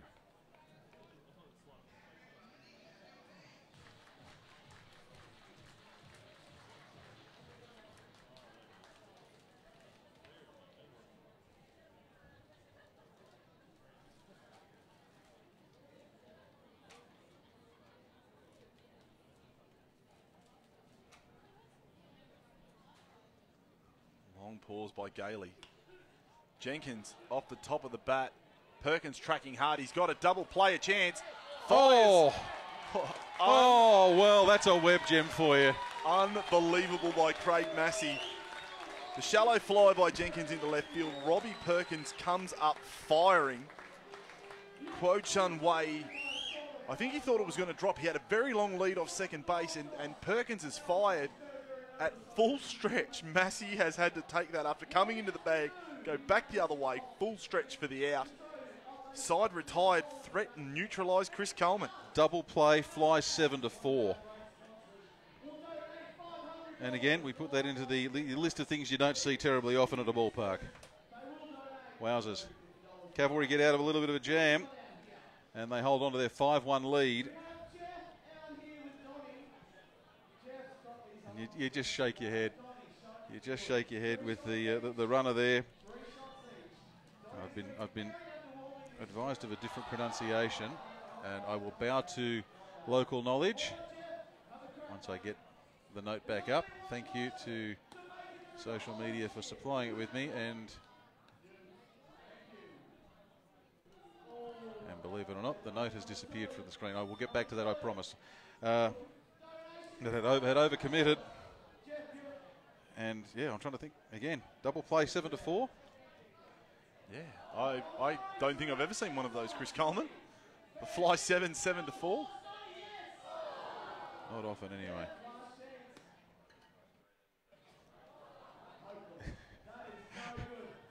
There we go. So the social messages are starting to creep in. And Martin is telling me that there are plenty of good practice balls can be gathered in Snake Gully in June and July when the snakes are sleeping. Yes, I'll agree with Martin on that. We won't argue. Thank you, Martin.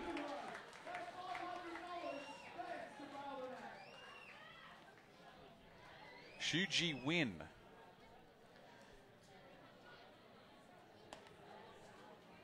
Nicknamed Itchy.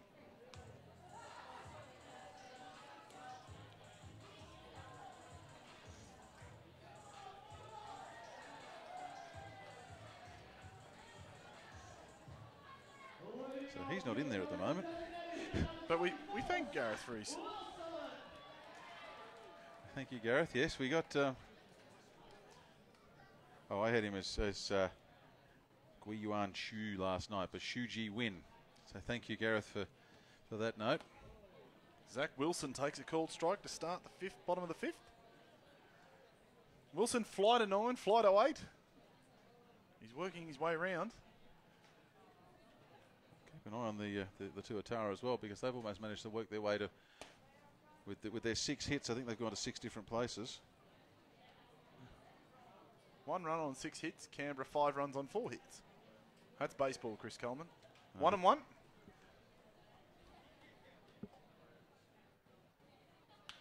Zach Wilson has absolutely monstered this. It is going over the wall. It is gone. Home run to 7. Zach Wilson last night gave a batting clinic. He put 1 to right in the first, 1 to left in the 7th, and today, here in the 5th, he's put 1, not just 2 left. That is still to come down. The New Horizons space probe is going to go past a piece of rock somewhere out past Pluto on New Year's Day. It might be joined by that ball from Zach Wilson. It's still on the way up. That's a monster. Well, Wilson, fly to 9, fly to 8, home run to 7. He's working. I was actually interested. Before that pitch, the left fielder was a long way towards centre and the centre fielder was a long way towards right. David Candless, he steps in. Unless he was 50 feet tall, he was never going to catch that. That's gone through. Wilson's hit a couple of big ones. I think that's probably the biggest one that he's hit at this ballpark so far this season. For Zach Wilson, that's home run number 7. Quickly, David Candless is ahead 2-0. Taking an apprenticeship at Candy's detailing lot out there in left field. Well, Wilson might be buying out David Candless's detailing lot if he puts too many more into that part of the park. And he goes high and waits for a pitch that's high and inside, bridges the arms up and gets to 3-0. The Cavalry out to a 6-1 lead.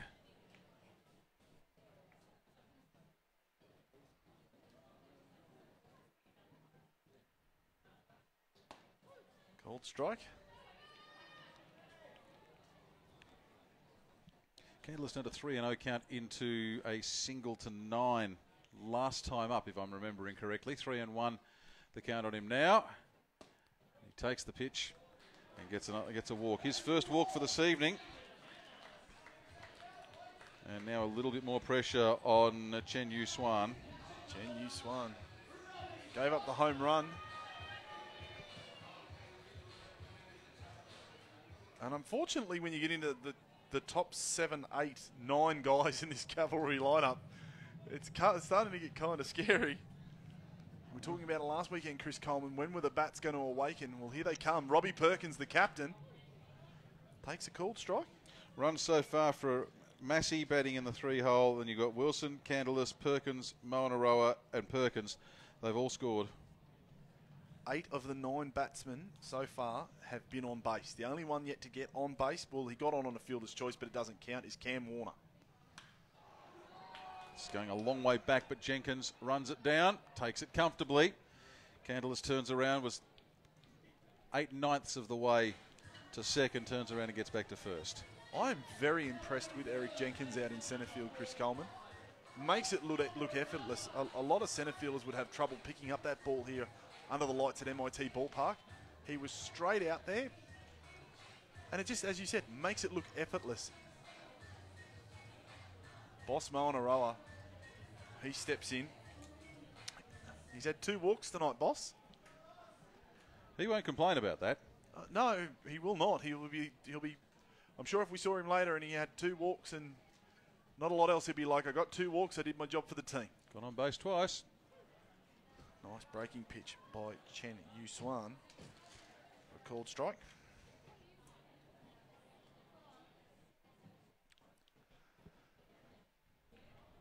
As you said, Moanaroa on 199 ABL hits.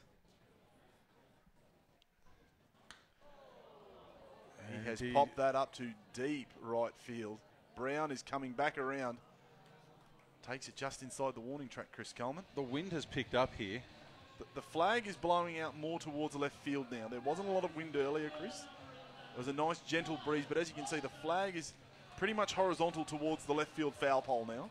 It really is, and Brown was, I think, where he was going for that initially is where it was heading, and then the wind has held it, and he's had to turn around and change direction. Did well to cover it.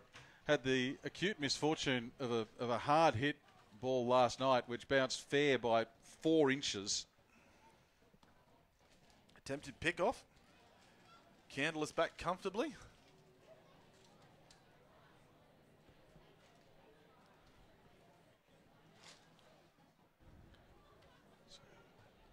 So 0-0.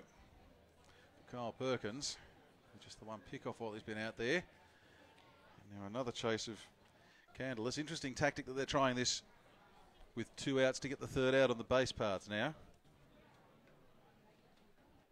Maybe just trying to hold Candy to a shorter lead. Possibly. Encourage that ground ball hit from Kyle Perkins. Swan delivers. Perkins has hit a laser under the diving glove of Tanaloo at 3rd.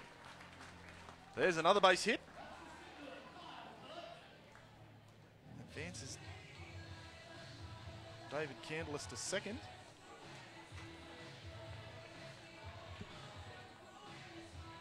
Yuki Ayagi, right fielder tonight, 0 for 1. Had a fly out to Eric Jenkins, centre fielder. His first at bat, had a walk in the walkathon in the last inning. One of a trio of flyouts and then one of a quintet of walks. Broken bat off the toe. Snyder throws it over to Sai Yi Swan, and that gets the 3rd out, Chris Coleman. Yagi hits into the force out. And the 6-4 takes care of that inning, but the Canberra Cavalry add yet another run, and they now lead after 5 by 6 runs to 1. Friday night baseball from the nation's capital, from Australia's capital, I should say. International baseball with Australia represented by Canberra, New Zealand represented by the Auckland Tuatara, and wherever you're watching us from, great to have your company. Feel free to tweet at me at CJCAU and let us know where you're watching from.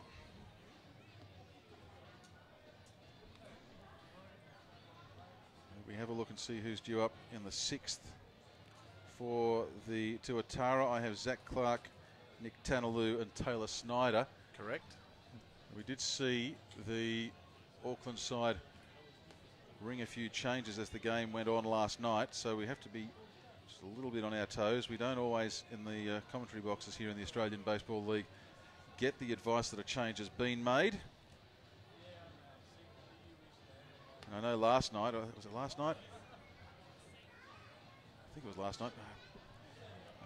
Eric, our friend from Brisbane, there'd been some changes made very late before the game started, and I don't think anybody was officially notified of them, which is the absolute nightmare scenario. You get halfway through and you start to realise, hang on, that guy's not who I'm expecting, and then that guy's not who I'm expecting, and then that guy's not who I'm expecting.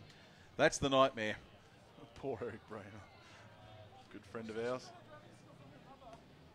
I just had a quick look around. No changes so far yet in the field for the Cavalry.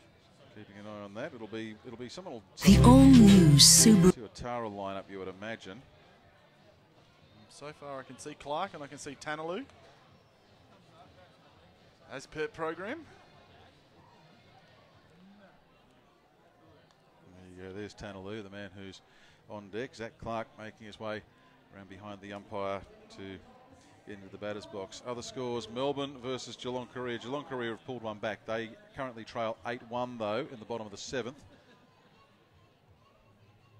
In Sydney, well, Sydney are continuing the misery for Brisbane. The wheels, I won't say have fallen off Brisbane, but certainly in need of an alignment and maybe an application of the spare tyre. 2-0 to Sydney. That game in the bottom of the 4th. And Adelaide and Perth, that'll be your nightcap. I'm going to get home, put my feet up and watch that one from over in the west later on this evening. One ball from Frank Gailey to Zach Clark. Zach Clark, the man with the RBI, beat out the infield single. Then got caught stealing. Gailey picked him off, but he's got the RBI in the book. But I tell you how important not only is what we're doing here, Chris Coleman, for the Cavalry season, but what's going on in Sydney this weekend between the band with the Division Rivals Series. As Clark swings. Well, plenty of discussion about what's the best outcome for the Cavalry. And I think, if I've got this right, I think if Sydney win tonight and Canberra win tonight, I think Canberra actually overtake Brisbane, because Canberra will go to 15-11 and Brisbane would go to 14-11. So yeah, that would put Canberra ahead of Brisbane, so into 2nd place. Fouled back by Clark. Sorry, continue. and second place is infinitely more preferable than third place in this league when you get to the end of the season. But as well, Chris Coleman, we took 3 games up in Sydney as Clark strikes out. Brisbane took 3 games here. So we still have to travel to Brisbane. Sydney come here next weekend. Oh yeah, there's combinations and permutations and numbers aplenty to be determined as Zach Clark returns to the dugout for the Auckland Tuatara. Nick Tanaloo. I see Taylor Snyder on deck.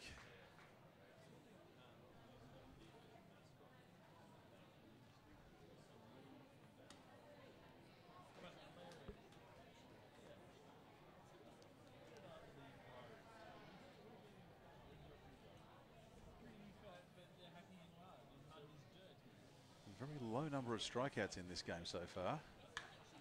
This will be a catch you would imagine for Candalis at centre field. Off the wall. Off the wall. So it's, well, the breeze suddenly dropped there. I actually saw the flagpole, the flag on the flagpole just fall away. Candalis was sitting there waiting for it to hold up on the breeze, and the breeze just dropped away. You don't see too many get past him. Should have been a comfortable catch, but again, the conditions conspiring against Candy, and so instead it's a very easy double for Tanaloo, his first hit for the night and his second hit in the ABL.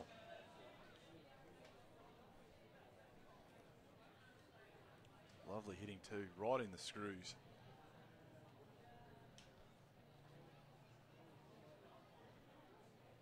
Brings up Taylor Snyder, the shortstop. 0 for 2 with a fly out and a strikeout. 1 out here, top of the 6th. Gailey goes outside again.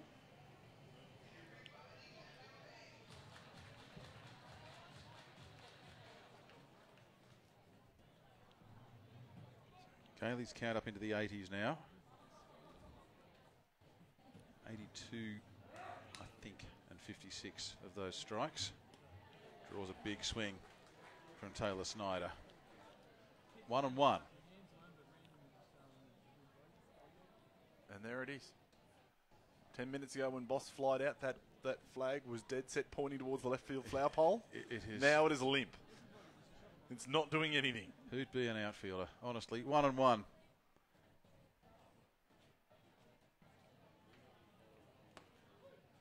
Make that 1 ball and 2 strikes. Once again, Gailey with magnificent command of that outside half of the plate to Snyder. Our apologies for not being able to give you as much as we'd like from our centre field camera. It's not playing along with us at the moment. So keep you posted. 1 and 2.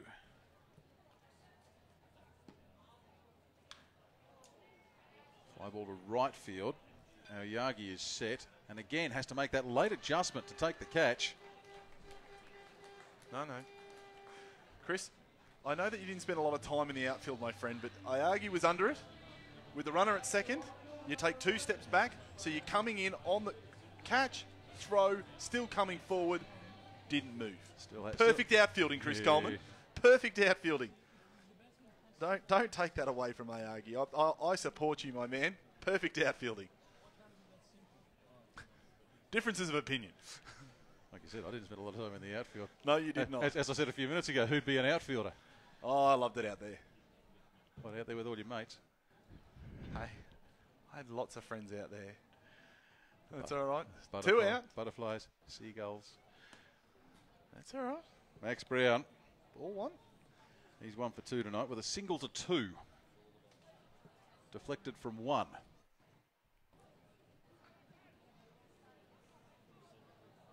Someone had to play first base, Chris Coleman.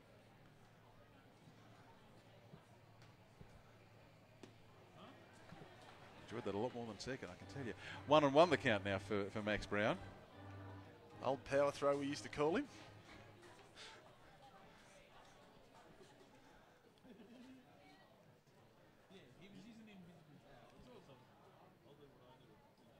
Bottom of the 6th, 1-1. Frank Gailey, as Chris Coleman alluded to, into the 80s in the pitch count. Change up, beautiful pitch. Brown swung at that. The problem was it was timed with an hourglass. It was just, yeah, that was... But that was right, to throw the change up though, right along the outside of the plate. Absolutely beautiful command by Frank Gailey. And that's the thing, he doesn't matter whether he's 5 up or 5 down, he just puts the pedal down. That's 5 strikeouts, let's make it 6. As on the 1-2 pitch, Max Brown swings through, gets his second strikeout for the evening. And with 5.5 in the books, it is 6 runs to 1 here at MIT Ballpark, with the home side doing it quite comfortably at the moment. But Auckland, still plenty of time left for them in this game if they're good enough. They can start to gather a few hits. And again, we say good evening to our friends at Rolf Subaru. Great to have you on board for this evening and for the remainder of the season. And we also need to give you some notes about our friends at Fielder's Choice. And Fielder's Choice, committed to providing a national service to everyone who loves T-ball, baseball and softball. Doesn't matter whether you're a professional or whether you're like one of these young kids running the base paths here between innings at MIT Ballpark, getting out there playing T-ball or your little league. Fielder's Choice are the people who give you the highest level of customer service and expert advice, from T-ballers right through to professionals. Stop into your local Fielder's Choice shop, including one in Hawker here in the ACT. There's plenty of others around the country as well. And if you can't get to a Fielder's Choice shop or you just want to know where they are, check them out online, www.fielders.net. That's www.fielders.net. And to Jeff and the team at Fielder's Choice, thank you very much for your support of Canberra Cavalry Baseball. 6-1 the score, heading into the bottom of the 6th here. And for the Cavalry, we go to the top of the order. And that will be Michael Francoso, to be followed by Cam Warner and Craig Massey. And just having a look to see if there's anyone doing anything down in the Auckland Tuatara bullpen. There's movement. There's plenty of people moving around. Nobody actually doing any throwing at the moment, though. It's like a yard sale. Chen Yu Swan, the man on the bump, continues. And tell me Francoso didn't like that. Just try and tell me he didn't like the look of that. He decided, I think he decided before it was coming out of the hand that he was going to swing at it. It was like Warwick when he was down at the Grease Monkey food truck. Chris, my eyes are open. Here at the ballpark. Just bite my tongue. Just bite my tongue. Yeah, it's a good boy. 0-1. Francoso waits. Yu Swan. Don't think he quite put that where he wanted to.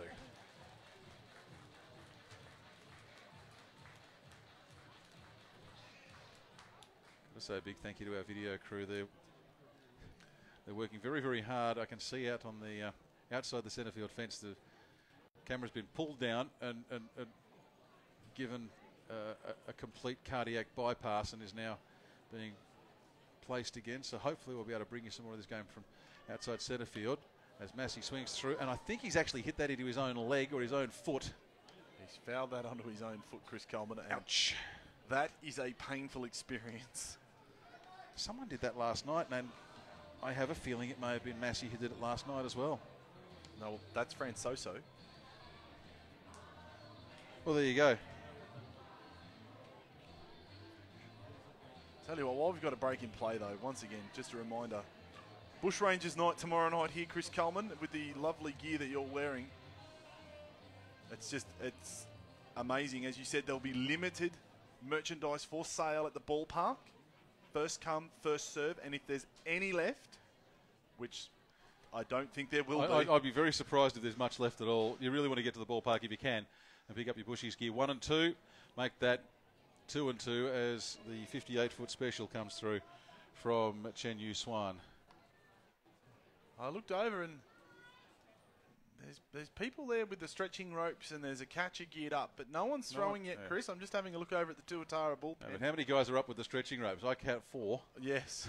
So we get ready for the bells of change to start ringing. That's a laser, and it's gone down to the Auckland Tuatara bullpen. 2 and 2 the count to Francoso. He had a single, a fly out, a walk. Would love another hit. There we go. Well done to the crew. As Francoso swings and misses at strike 3. So now all he needs is a ground out to complete the set.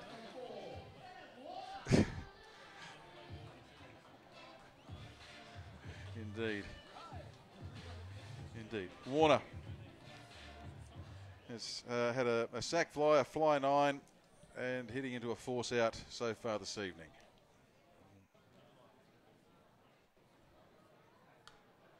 Fouls it back. Warner got on the field on the fielder's choice on the attempted double play in the first. He is the only Canberra player without a hit or a walk. Like to rectify that here. 0-1. He sits at 0-2. And now he has a count of 0-2 as well. Where have you got 0-2 from, Chris Coleman? Yeah, sack fly doesn't count as a... It wasn't a sack fly, it was fielder's choice. No, his sack fly was the last time he was up. Oh. I didn't know that was marked as... Oh, yes, because the runner advanced. The runner advanced, yeah. Not just advanced, the runner actually scored. It was Kyle Perkins who got home on it. Checked his hands there. So he's got the RBI, has Cam Warner.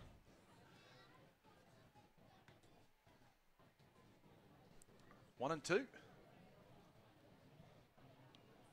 Yu Swan delivers. Warner has hit that. Jenkins getting back. He's been very good all night.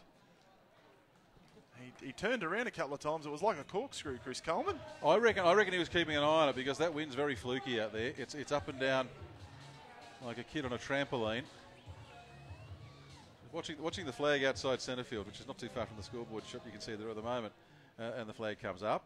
It's up, and then it's staying up now, and now it drops away again.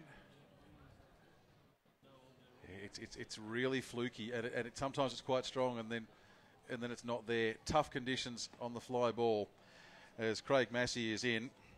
Takes a called strike one on the curveball. Chris, outfielding is a skill. I'm not going to argue with you. David Candless gave us a good lesson on it a while ago. Hard hit, grounder. Well taken by Richards. Jogs it in and completes the out. And that is just the second time tonight the Cavalry have gone 3 up and 3 down with Craig Massey on the ground out at first base. So after 6, it remains 6-1 to the home side Friday night in the nation's capital. And good evening to you wherever you might be, if it's early morning on the other side of the world. Nice to have your company as you wake up for your Friday morning.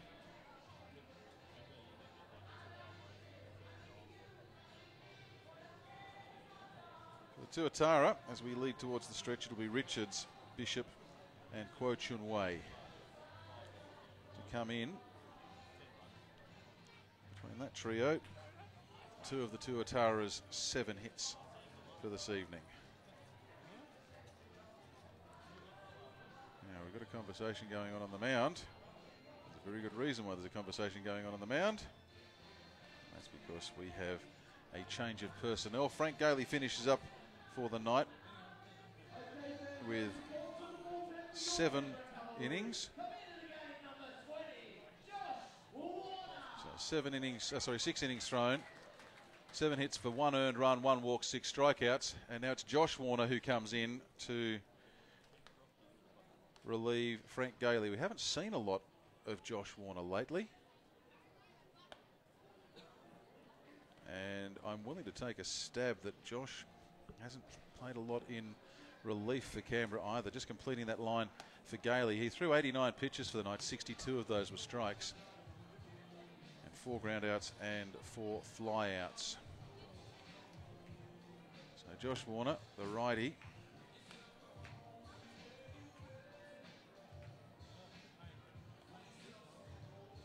Let's see what he's doing. I suspect that was the off speed in the warm-up. Dropped away.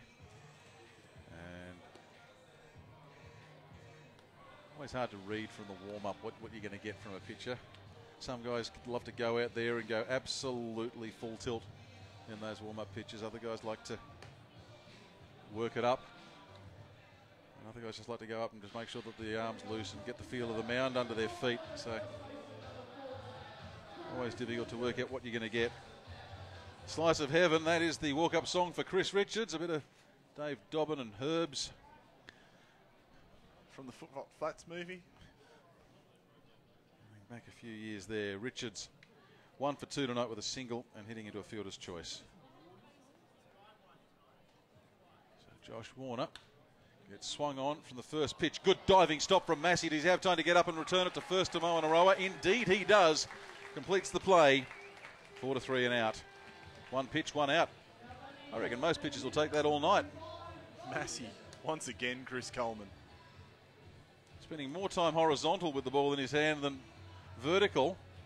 A couple of great diving stops from him this evening. As well as the diving, keep your foot on the bag, throw to complete the double play from Kyle Perkins at left field. Bo Bishop comes in. Has a look at the first pitch from Warner, and just the guttural cry from behind him from umpire Riley Barrington. Matt Pearson at first and Blake Halligan at third. Not sure we've given those umpires a credit this evening. Doing a good job tonight. 1-1 now on Bo Bishop. Josh Warner joining the Cavalry after several years pitching for Brisbane. Injury interrupted career. 1-1. Another hard hit ball. This time, Moanaroa takes it on a bit of a hop off the infield dirt, able to walk it in to the bag and complete the play himself. So 2 up, 2 down. I love that. Poss sticks the hand out, as most first basemen will do, to let the pitcher know he's got it. And Warner was 2 steps off the bag. Yeah. It's okay. It's okay. You've gone 55 feet. I've got it from here. But Boss, as you said, he was in the air to get there. It's good baseball from Warner to get down there, because the dirt here in some places is very, very hard because of the heat we've had this week in Canberra. There are some parts of that infield dirt that's very hard, and there's other parts where the scraping on it has softened it up a little bit, and so the ball will sometimes take that unexpected kick up. So good work from Moanaroa there. So just having a look at Josh Warner, 30 games across 5 seasons, going back to 2010 and 11. Fouled back to the screen by Kuo Chun Wei. The count is 2-1. So across those seasons, variously used as a starter back in 2010 through 2012, and then into relief work and with Brisbane, and then as a starter in 15-16, started 7 games for the Bandits.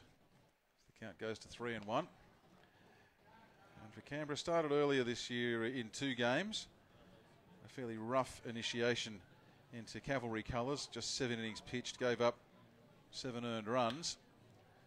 But here, as a reliever, his first time out as a reliever for the Cavalry, and he gets the opposition to go 3 up, 3 down in his first inning. And it's just about time for the stretch here at MIT Ballpark, with the Canberra Cavalry leading by 6 runs to 1. What do Auckland do here, Warwick Petherbridge, to try and get back into this game where they started well, but the struggles they had last night returned in bulk order in the 4th, and they haven't really been able to bounce back since. It's just that one bad inning, Chris Coleman, but I think as well it's just got to be Wages try to just then patience in the batter's box. Guys, 3 pitches, 2 pitches. You've got to see more pitches. You've got what did Warner throw there? 6 pitches to take care of the side? I count 9. 9, there we go. That's still fairly short. So yeah, the Tuatara have also just got to start getting their lead runners back on base, and give the hitters behind them something to go to. It's just that one inning where Elliot Johnston, he started so well. He was motoring through 3, but then, as I said, it's the age-old adage. You're one pitcher when you're in control and you've just got the guy in the box. You're another pitcher when there's runners on. Hopefully that person isn't too differently. And then, unfortunately, young Matt Wilson came out. And not the best of nights for him as well. And all of a sudden, all the hard work in the early Tuatara lead was evaporated quite quickly, Chris Coleman. It was indeed. And Canberra, winning streak of 6 coming into the night. So looking for 7 in a row. That's usually a pretty good sign that your side's doing all the right things. People who suggest perhaps that it's been against slightly lesser opposition, but at the same time, you can only take on who you're up against on the schedule. You've got to play them all at some stage, and yeah, so Canberra coming in tonight with a 6-game streak, Sydney coming in tonight with a 7-game streak, and we'll give you the scores from around the grounds in just a moment as we get to see Zach Wilson, who hit a monster bomb over the left field fence, his second big one over left field for the weekend. And he's just done it again. Oh no, it's going to drop. I thought Chris Coleman, honestly, I didn't see it. I lost it through the lights. I was just going to say it was Schwan versus Wilson Mark II. We know how the first one went. I think Wilson still takes the victory on points at the moment. And he's completed the set of outfield flyouts, by the way, with the fly 9, fly 8, fly 7, and the monster home run 100 feet past 7. One out there. And it brings in David Candless. Candless has a run against his name tonight. Did so we'd go around the grounds. Melbourne leading 8-3 over Geelong Korea. That game at the top of the 9th. Candless ground ball to third. Takes a little bit of a bobble, but Tanaloo retains his composure and completes the out 5-3. The Cavalry have got a dinner appointment booked after this game.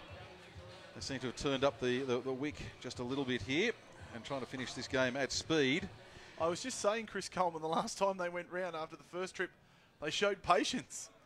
Well, they've got a 5-run buffer now. I think they're feeling fairly confident that if they swing the bats, things will work. Robbie Perkins tonight got to hit his first time up, and he's 1 for 2 with a walk as well. 1-0, the count on him. So Geelong Korea need to put on some runs in the last to do anything there. They trail 8-3. As Perkins gets a ball that just gets past the outstretched glove of Snyder. Picked up off the carpet in centre field by Jenkins, but Perkins, Robbie that is, has his second hit for this evening, and it's his second single to centre field. And to continue the pattern of repetition, it actually comes as a 2-out single for the second time tonight as well. In Sydney, they're only in the bottom of the 5th there. Sydney currently leading Brisbane by 3 runs to 1. It was 3-0 after 4, but the Brisbane side have added 1 in the top of the 5th, but now in the bottom of the 5th, a 2-run cushion. Boss Moanaroa waits. Boss has gone straight under that.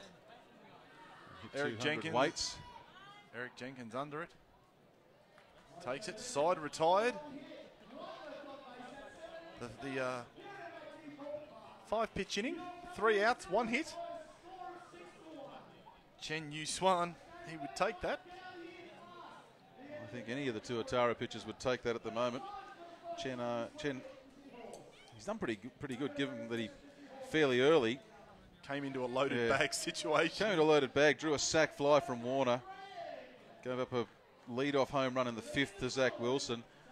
Wilson liked what he saw, but went to a slightly deeper part of the park, leading off there in the 7th. I've got to say, Chris Coleman. Yes. Not only with last night and tonight, but last weekend as well. The entire pitching staff have really stepped it up too. They're not. Every time they seem to get into a jam, they're getting their way out of it. Not a lot of runs being conceded. Josh Warner, he's back. Takes his turn on the bump. Big, tall right-hander. How tall is he? Let's get some numbers on Josh Warner. I'm going to at 191 centimetres, so that would be in the old money about 6'4", 6'5". Just a smidge taller than was. Big man. 26 years old.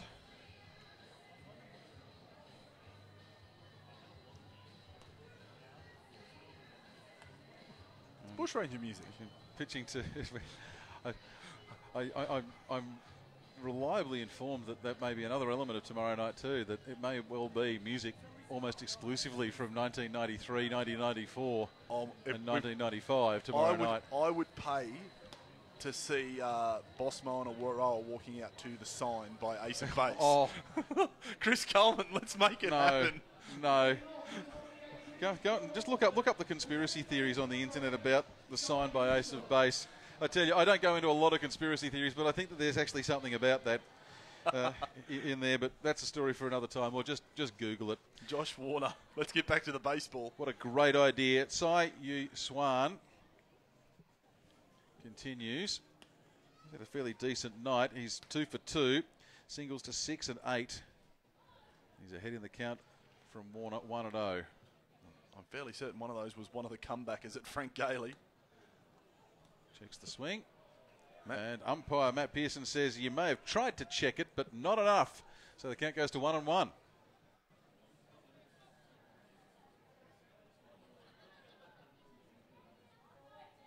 Warner. Breaking pitch. That's high and out of play on the third base side. 1-2. Going out of play from the moment it was off the bat. Kyle Perkins did not even move. Just gave it a casual nod and saw it already flaring away off towards the adjacent rugby league ground. 1 and 2, so Warner ahead in the count here, looking for a strikeout. There it is, swinging at the curveball. From 7 innings pitched prior to tonight, he'd only managed to ring up 4 strikeouts for the Cavalry across his ABL career. 61.1 and 53. The numbers there. Really working his way back into it and gets his first strikeout for the night. Back to the top of the order once again for the Auckland Tuatara. Their 4th run through, and again it's Eric Jenkins. He's been getting plenty on the bat, but he's been putting it straight to fielders. That one won't be straight to a fielder. It might be a straight to the souvenir stall. It'll land somewhere actually very near the merchandise stall here at MIT Ballpark, and will be a good souvenir. 0-1.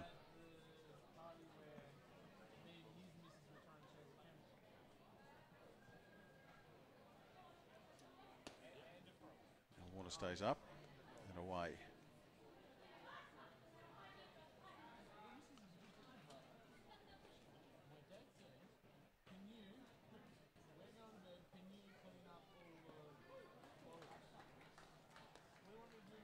Again gets ahead.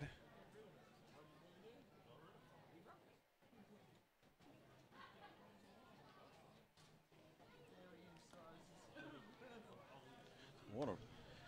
He's really working hard to make sure that the batter doesn't know where the pitch is going. He's working inside and outside, high and low. A huge difference in his arm action. Eric Jenkins from the Texas Rangers organisation, listed in their top 30 prospects this year. It's a long way from Texas to NZ. Full count on the batter. Fouled away. Count remains full. 3 balls, 2 strikes and 1 out. Beautiful night here in Canberra. Much more comfortable than last night. Last night was ridiculously hot for baseball in Canberra. Official temperature at the ground for the first pitch as Jenkins goes hard and long. This may be out of here. It's a long ball. That will indeed be a home run. Kokio Yagi looked up and watched, and yeah, he just stopped because he realised that it didn't matter how tall he was never going to stop it. And that's what I was saying to you earlier, Chris, when you asked me what do these Tuatara have to do to get back into this game. See some at pitches, long at bat. 8 pitch at bat there from Jenkins. Full count, gets the pitch to hit and doesn't miss the opportunity. Home run to 9, home run number 2 from hit number 21 for Eric Jenkins for the season. So now, well, we all know just how much difference it makes in the mind when suddenly it's not a 5-run ball game, it's a 4-run ball game, and it could be 3 in a moment. This is going a long way back off the first pitch he's faced. Zach Clark, no, it just takes to the top of the fence. Picked up in centre field by Candler, throws it into the cutoff man, but it's a double for Zach Clark, and the Tuatara, well, they're putting hits in back to back, and that's important. If you get a walk, get a hit off your next batter. If you get a hit off your next batter, and it just makes things that little bit easier. They've done it once, twice, that's 3 times tonight out of their 9 hits. Sorry, Chris. You know I love my useless facts. You've got something useless. I'll let you come to that after. Yes, sure. After we've watched Nick Tanelu. So Tanelu had a strikeout and a great catch. Victim of a great catch from Francoso. Also had the double his last time up. And the double to centre field. Double here will make it from a 4-run game to a 3-run game because Zach Clark is giving himself quite a sizable lead at second. As I say that, he wanders back to the bag. Just see him on the left of your screen there. I'm liking your suggestion from earlier. The #1 song of 1993, I'd Do Anything for Love by Meatloaf. Yeah. We'll play it in the 7th inning stretch and have a 9-minute break. 6-2 the score here. 1 out, 1 on for Auckland. And they don't get much more of a strike than that from Josh Warner to Nick Tanelu. Tanelu, again, showing some patience, making Warner throw some extra pitches. 0-1.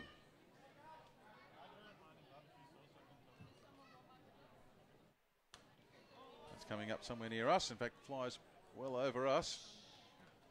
And I saw that one land behind us, so a long way back. Over the safety netting, over the roof of the stand. Landed considerable distance back. Warner with 1 out now gets ahead in the count here.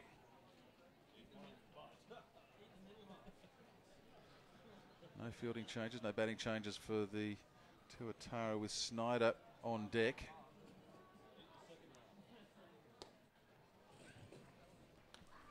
So let's have a look at the mechanics of Josh Warner here. Let's see what he's doing.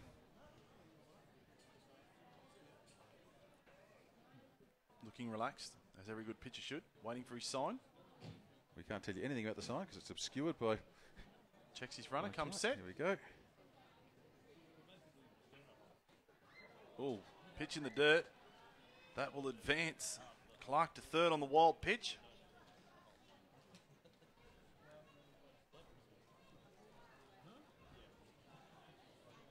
Maybe just a little bit of pressure here now on the Cavalry. Indeed there is. I feel it in my fingers. I will try and go... Chris, I may even feel it in my toes. Yeah, let's not. #1 song of 1994, my friend. Oh, boy. I wish I hadn't opened this. No, I'll stop now. The can of worms. Thank you. 2-2. Tanelu. Warner fires high. Full count. Count is full. I can see Kuniyoshi in the bullpen for the Cavalry, but he's just standing. He's the only person in the bullpen as far as I can see. We don't have a full view of it. He's just standing watching at the moment. Full count, 1 on at third, 1 out. That's low and in the dirt. Oh, runner is coming home in Clark on this. I'll be interested. I'm going to play your waiting game, Chris Coleman. And see whether they call that as a wild pitch or a pass ball. Because as you'll attest, we've seen times where they've been called both. 2 runs for the Tuatara, though. Yeah, into the dirt, I would suggest it'll go down as a wild pitch. But I've seen them. But I have seen them go the other way. Yes. Checking scores from elsewhere while the conversation takes place on the mound with Keith Ward. Let's see what Keith Ward says now. He gives a couple of claps in the hand, and Josh Warner's night is done. So, you can keep an eye out down the line and see if we can work out who's coming in for the Cavalry to take over. Like I said, I did see Kuniyoshi earlier, but I didn't actually see him warming up. So, not entirely sure who will be due up. So, we'll keep an eye on that. While he does that, I'll tell you what's going on in other parts of the Australian Baseball League.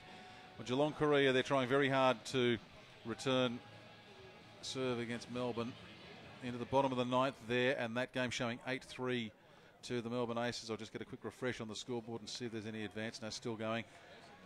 8-3. In Sydney, Brisbane, they've pulled one back in the top of the 6th. It's now 3-2. Brisbane in danger of being overhauled by the Cavalry. If the Brisbane Bandits lose tonight and the Canberra Cavalry win, then the Bandits will drop to 3rd in the North East Division. The Cavalry will rise to 2nd. J.R. Bunda is the new man. Well, what a special night for this man. I heard earlier around the ballpark his parents are here from Hawaii. Yeah, A special moment. Have his family fly halfway around the world. Young man gets to pitch. But the Tuatara threatening. They've come out. And I don't want to say more disciplined. They've come out and they've been better at the plate, Chris Coleman. Look, last night was one of those nights. And it doesn't just happen in baseball.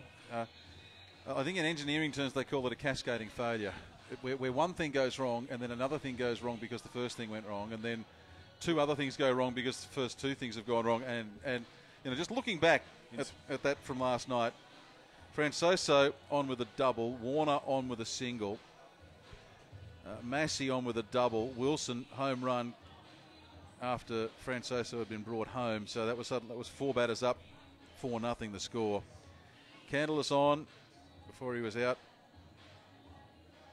trying to get home on a 5-2 fielder's choice. Perkins, Robbie walked. Perkins, Kyle walked. In sporting terms, Chris Coleman, we call it quicksand, because no matter how hard you sink and no matter how hard you fight, you can't get out. Yeah. And the thing was, it continued through the second inning. The first inning, the Cavalry sent 11 to the plate. The second inning, the Cavalry sent 10. So the Cavalry were on their had gone 3 batters on their third run through after 2 innings of that game, and were leading 13-0. It's always difficult to fight your way back from there. They showed some spunk last night, Auckland, but they've shown plenty here tonight. 6-3 the score here. Snyder in. Tanaloo is the man at first base. 1 out. It's the top of the 8th. J.R. Bunda would love nothing better than a 1-pitch double play here. What's Snyder got? Snyder tonight 0 for 3, 2 fly balls and a strikeout. Takes the first pitch, and it's called a strike 1. I still love the thud of the ball into the glove from J.R. Bunda. He throws a really heavy fastball. There's plenty of heat on it. I still just love his mechanics. Oh, yeah. If you haven't seen him before, watch. We'll take you through this. He leans forward, a little bit of a wobble, comes up, then here comes the dip of the hips, and back up, and now he'll pitch.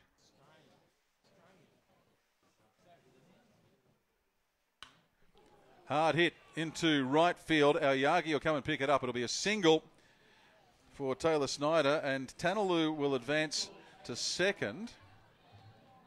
And the Tuatara bats have something going here in the 8th inning, Chris Coleman. They do. Sai Yi Swan, he struck out first. But then the home run to Jenkins, and now all of a sudden Clark with a double. Then he scored on 2 wild pitches. The walk to Tanaloo, and now the single to Snyder. Runners at first and second, 1 out. The tying run at the plate. Max Brown. He's hit one back at Frank Gailey, and he's had 2 strikeouts. Cometh the moment, Chris Coleman. Cometh the moment. Decides to go. The first pitch from Bunda sends it off into foul territory. 0-1. So for the Cavalry, a double play becomes super important here. For the Tuatara, it really is a case of reeling their way back into this game. Chipping away and chipping away. 0-1. Top of the 8th. They've scored 2. They've got 2 on and only 1 out. Bunda puts one in the dirt. Great work from Perkins. Great pickup, Robbie Perkins. At the same time, with the backhand going away from him. 1-1. Max Brown. Doesn't need to be a hero. Chris Richards on deck. He's had a hit tonight. Way's had a hit tonight. Swan's had a couple. The hitters are behind him. 1-1. Bunda checks the runners, delivers, and he's got a piece of that. That's going to drop into right field. That will be a base hit. 1 will score, and he will hold up with a double, a run-scoring RBI double. Nick Tanaloo with the hustle from second. Snyder straight away to third. Max Brown all of a sudden, Chris Coleman, this game is very interesting. Gotta love baseball. You gotta love baseball. A few minutes ago, we're sitting here going to the top of the 8th, Cavalry 5 runs up and thinking, yeah, this one might be just about done and dusted, but the Auckland Tuatara, they are not easy beats. No. They are not easy beats. They've shown plenty of fight. They've just really struggled with the resources available to them. They've had to make a lot of changes to their squad through the course of the season. A lot of their signings came very, very late, so they couldn't necessarily get players to stay for the whole year, and J.R. Bunda disappears almost like a Penn and Teller puff of smoke. So a short lead for him tonight, and he takes off to the bullpen, to the dugout rather, and that may be Kuniyoshi coming out. Let's have a look.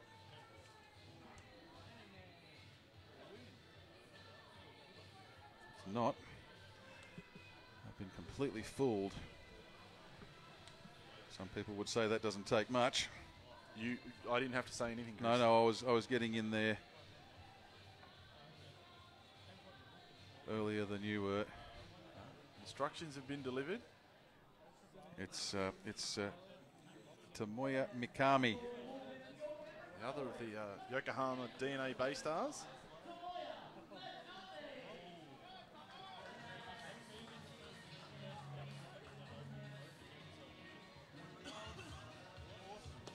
Well, here we go. Keith Ward, game on. Not averse to ringing the changes. He's just looking for something to close this game out. The Cavalry, well, they only need 5 outs. That's the hard part, Chris. When you say we only need. Yes, too true. There's 2 runners in scoring position here. That would tie the game up. Chris Richards comes in. He's no slouch with the bat. Was averaging 253 coming into the game tonight, and has gone 1 for 3 tonight.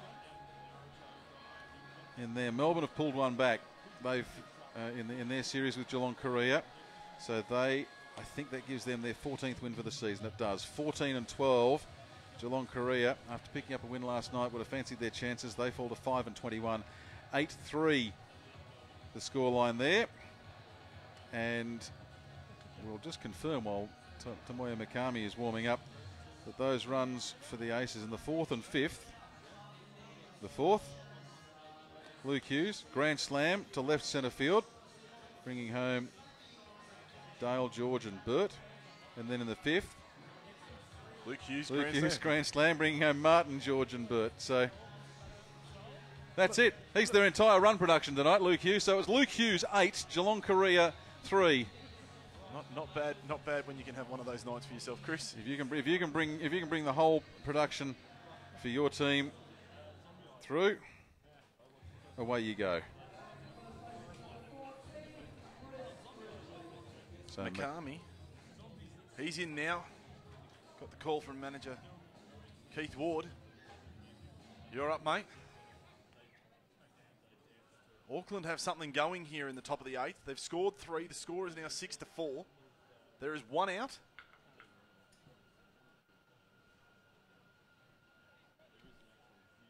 Chris Richards, he's the man in the box. Runners at 2nd and 3rd. Mikami misses with the breaker. Max Brown at 2nd. Taylor Schneider at 3rd. Sorry, Taylor.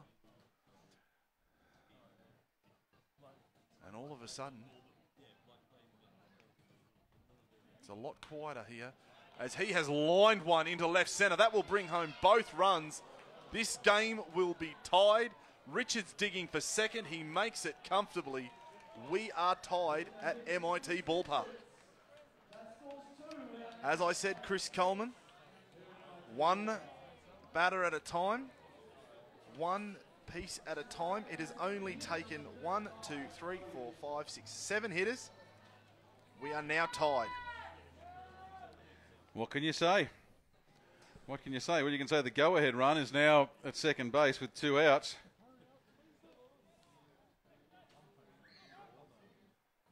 And all of a sudden, this crowd that was quite boisterous 20 minutes ago has gone, you could hear a pin drop outside. Here we go. Bo Bishop, it's his turn, but Mikami fires in for strike 1. This is the longest inning, I think, that the Tuatara have produced all weekend. I know they sent 8 to the plate last night in the, ironically, 8 to the plate in the 8th, and this is the 8th batter in this 8th inning as well. There's a big chance to send 9 here because Richards is around at second, so the double play, if it was to happen, would be most unusual. 1-1 the count here. Bo Bishop, who is 0 for 3 this evening. 1-1. And he has lasered one towards right centre. That is going to drop as well. And all of a sudden, the Auckland Tuatara have the lead, Chris Coleman.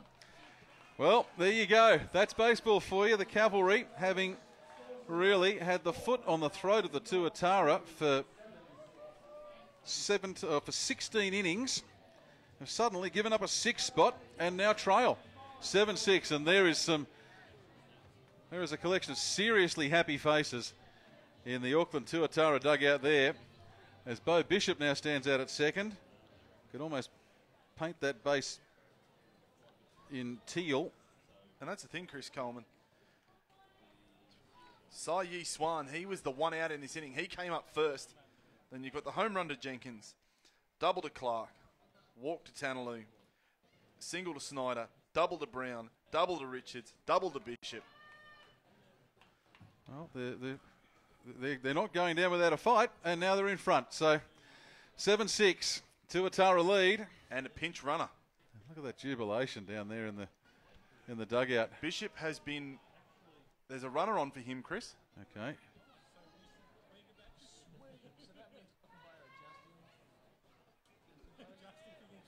Lots of high fives as he got to the dugout.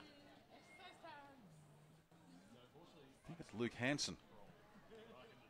Look at the screen instead of the field. It'll actually be a lot easier to pick him up. You can see the number 3 quite clearly on his back. So yeah, it is Luke Hansen. We're not used to it, Chris. Not used to it. Well, having a monitor right next to us. For so many years we've been calling the games we've had to call it with no video support. So having the monitor, and it's a big one too, located here. 0-1. It's a smart play by the Tuatara. Bring on a quick man in the top of the 8th with a runner at second.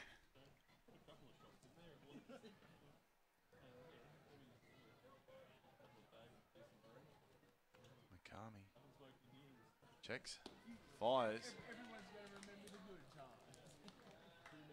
Called strike, went around. 0-2. Suddenly, this park really has gone quiet. You can hear the crowd clapping along to some of the organised cheers, but there's very little noise around at the moment. They're stunned, Chris. After I'm sure there's a lot of people here tonight that were here last night and saw that the Tuatara showing some fight. 0-2 as Kuo Chun Wei strikes out to become out number 2. So the first batter and the 9th batter are the first and second outs. And now the 10th batter is Sai Yi Swan. Don't say it, Warwick. Is it? Was the old saying if you were the first and third out in an inning, it was something like that? Yeah, something like that. In some clubs, yes. Did you know that Tuatara is a beer in New Zealand? It is. Yes, it is also yes, an endangered reptile. Yes. Swings through the Sai Yi Swan, and that's strike 1. So Makami, after a rough start, where he gave up a couple of hits, has now seemingly got his groove and his fastball going nicely.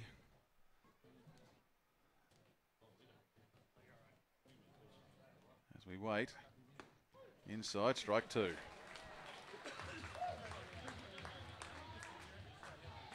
So 0-2. What a game we've had for you tonight. Is there more to come? Or have the Auckland Tuatara done enough? Canberra, they'll get at least one chance to retake the lead, and if they don't do it in the bottom of the 8th, they'll get another crack in the 9th. 7-6. 2 outs, 1 on, 2 strikes on the batter. And a foul ball. Foul to the screen.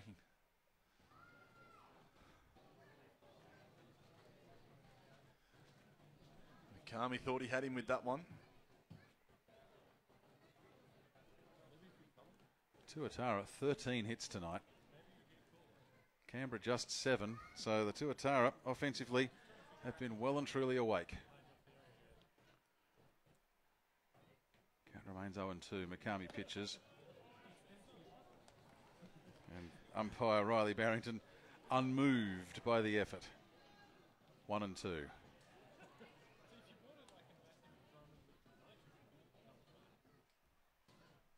I'll give you some lines on the Canberra Cavalry pitching from this inning. Fouled back to the screen by Swan. Josh Warner started it. Hopefully Tamoya McCarmy can finish it. He's 1-2. 2 out. Tuatara with 6 runs now lead 7-6.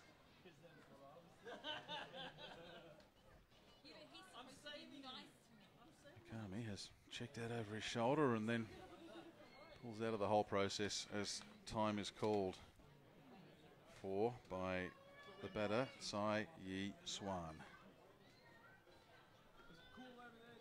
1-2. It is very quiet around this ballpark right now. McCarmy fires, blows it past Sai Yi Swan. And that is what we call, you buy the round later tonight, being the first and third out of the inning. But a very, very good inning, Chris Coleman, for Auckland Tuatara. They put up 6 runs and lead this game 7-6 in the middle of 8. Well, they've got to hold on to the lead. And will it be Chen Yu Swan to continue, or will they send out somebody else to the mound? We'll find out soon. Cavalry pitching in that 8th inning. Josh Warner, and he came on in the 7th, ended up going 1.1 innings. 2 hits, 3 runs, all of which were earned. 1 strikeout, 1 walk. 27 pitches all up, 15 strikes and 3 groundouts. Then J.R. Bunda, 2 hits, 2 runs, both of which were earned. Did not dismiss a batter, didn't walk anybody either. Only threw 5 pitches, 4 of those for strikes, but a short outing. Short but expensive outing. Almost like going Christmas shopping on December the 24th at 8 o'clock at night with the shops closing at 8:30. Short and expensive. Tamoya McCarmy has taken care of 2 there, but he's also given up a run. So for the Cavalry, who were looking at potentially jumping up to 2nd in the ABL Northeast Division standings tonight, well, suddenly a whole host of work to be done. For the home side, it'll be Kyle Perkins, Koki Oyagi. It is Chen Yu Swan. He's back on the bump. I already had that one, Chris. I was just letting you read the pitching lines. All good. Kyle Perkins. He's 1 for 2 tonight with a single, a fly out and a walk. And he's hit 3 home runs for the year, including 1 in the 7th inning last night. Went a long way over the left field fence. Right now, needs to follow the lead of the Tuatara batters at the top of the 8th. Get it deep into an at bat. Get on base as he takes ball 1. So if it all goes to program, Perkins, Ayagi and Francoso. I don't know, make it 1-on-1 with the swing through from Kyle Perkins. Fairly sure the people in Sarge's Saloon got the breeze from that one. There he goes again. Fly ball right field. Brown chasing it around. Crosses the foul stripe. Just pops the glove out and takes care of it. And that's the first out from the Cavalry here. Perkins on the fly to right field. So Oyagi and Francoso, your next 2.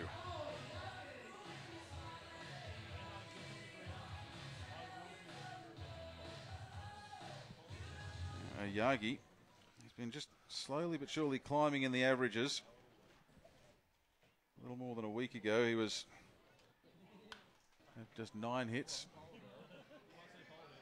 173, he's up to 177 with 11 hits, 2 doubles in there. I think his last 2 hits have been extra base hits. I was going to say that's correct, Chris, because when he got his first last weekend, you pointed it out that he hadn't hit one, and then he did it. So he's got 2 doubles so far.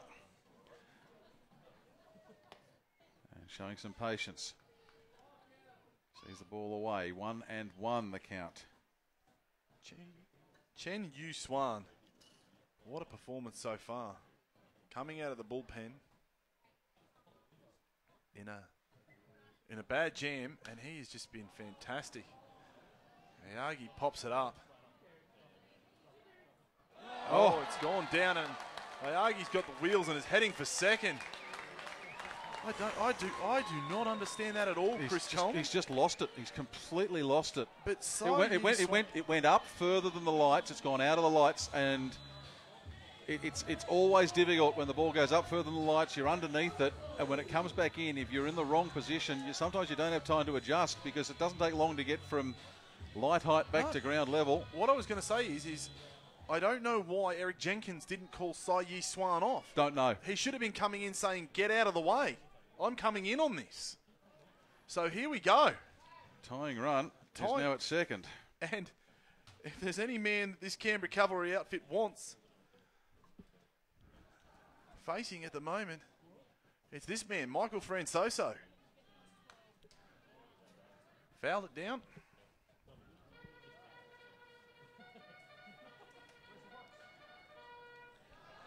So Oyagi is on at second, but it's not a double. He's on courtesy of an error. It's an E4 double. It's a double error. Nasty. And all of a sudden the game, it shifts again. Francoso, he has hit an absolute laser, but that will go straight into the Tuatara bullpen. You're on royalties from a laser manufacturing company this evening? It's your word for the day. It really is. 0-2. Francoso just needs to get it. It's my into baseball a gap. Dr. Evil impression. Ah, okay. Tuatara's with lasers, eh? Francoso waits. And that's high. It's even a little bit too high to try and climb the ladder. Ayagi, though, you've got to give it to him. Sprinted all the way up the first baseline. Second, he saw the ball hit the ground. He was hustling for second. Oh, that's good fundamentals. Yeah, it's fantastic to watch. 1-2. Well, he wanted that. He did. He wanted that. That's restraint. That is absolutely restraint. You've been out there. You've got to hit your first time at bat. You've had a fly out, a strike out, a walk. And now for the first time in several innings since the fourth, there is movement in the Tuatara bullpen. 2 balls, 2 strikes. Oh, boy. No, that was inside. I was right there. I've got the looking right out the window, Chris Coleman. But you're on 2-2, and it's not. It's wow. Takes it to a full count.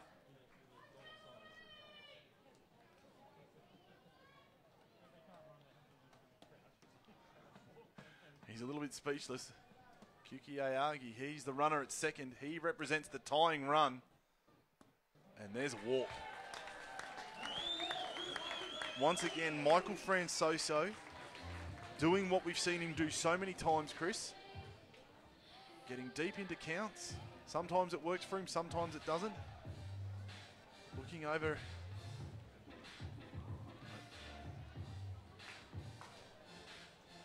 As Guo Chun Wei goes out to have a chat to Chen Yu Swan. Probably just to give the bullpen a little bit more time to get ready. Cam Warner, well, he's grounded into an attempted double play. He's had a fly to 9, a sacrifice fly that scored an RBI, and a fly to centre field in his last time up.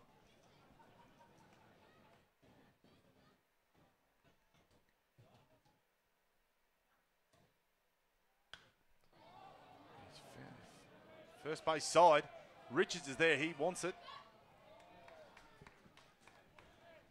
And Warner looking very dejected. Really not what the Cavalry were after at that point. Pop fly to 3 in foul territory. And now it's 2 out, 2 on.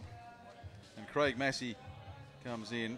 Warner, a player who's capable of hitting a home run. He's got homers in successive weeks for the Cavalry. May just kick himself a little bit there after chasing after the first pitch. Massey 1 for 4 tonight. Checks everybody.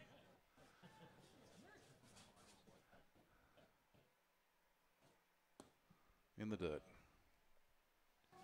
1-0. Walk loads the bases here. And then it's round. And then it would potentially be round 3 of Chen Swan versus Wilson. Yeah. It's 1-1. That's 1-0 at the moment to Massey. He turns and pretends to throw, but glad he didn't. Otherwise, it would have been going straight to Eric Jenkins in centre field. Well, there was nobody there.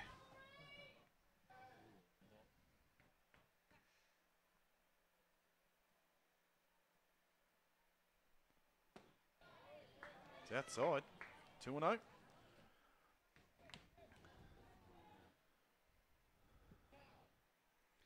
Massey, 30 hits for the season coming into tonight and just 10 strikeouts. Phenomenal.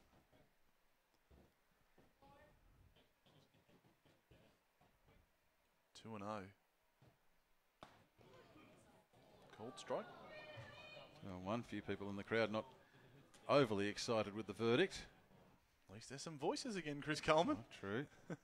Well, they know their side here has a chance to retake the lead that they coughed up just a few minutes ago. They're doing it the long way around with 2 out. And they won't get it here as that's hit like a bullet to Richards, who can walk in and take care of it. The ground out at 3. And after 8 innings, the visitors, they have the lead. The Auckland Tuatara 7, the Canberra Cavalry 6. 3 outs each remaining in regulation. Don't say it. Let's see how it all finishes up for the Auckland side. Well, they'll be pretty happy with where things are at here because they'll go into the 9th inning with Eric Jenkins, Zach Clark and Nick Tanaloo to try and maintain their 1-run advantage or even build upon it. Waiting to see who's coming out to pitch for the Cavalry, whether it's McCarmy or somebody else. And that looks like it's someone considerably taller than McCarmy. It's coming up from the bullpen, so it would be Yuki Kuniyoshi will be the man coming in to pitch. Well, you've only said it 4 times. It had to happen eventually. Well, he's been up and down. He's been doing more up and back work than the test vehicles on the Canberra light rail system. Here's Michael Wells from the Canberra Cavalry coaching side in number 26. He's a former Canberra Bushrangers player as well, is Wellsy. Next to him, Keith Ward in 28, the Cavalry manager. Again, a former Canberra Bushrangers player, and I can tell you they're both very much looking forward to Bushrangers night here at MIT Ballpark tomorrow night, which could suddenly take on a whole new complexion, especially if Auckland go in with the series tied at one game apiece. McCarmy, 0.2 innings pitched, 2 hits for 1 run, which was earned. He didn't walk anybody, struck out both the batters that he dismissed. McCarmy threw 14 pitches and 11 strikes in there. And obviously with the only 2 outs that he made being strikeouts, no groundouts or flyouts on his line this afternoon or this evening here at MIT Ballpark in Canberra.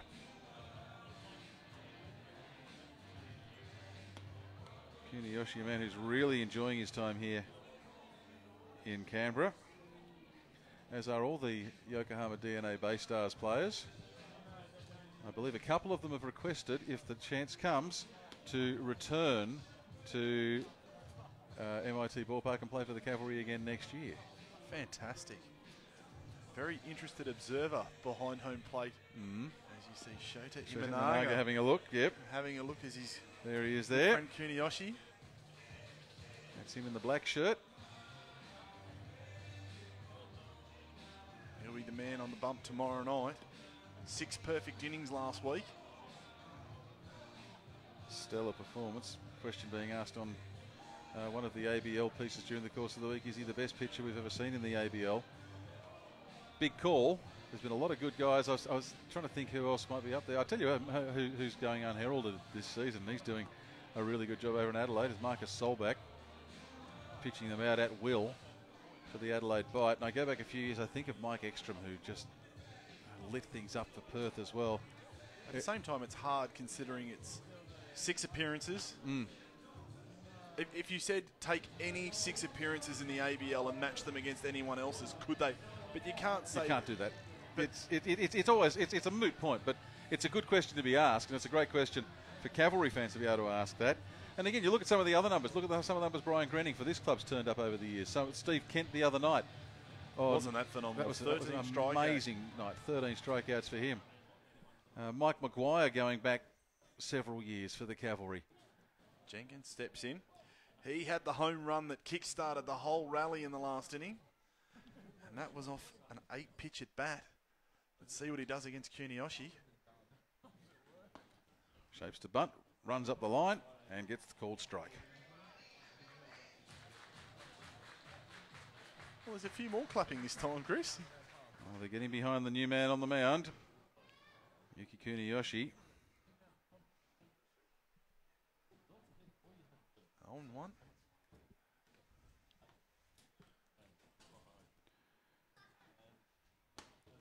Kuni goes inside.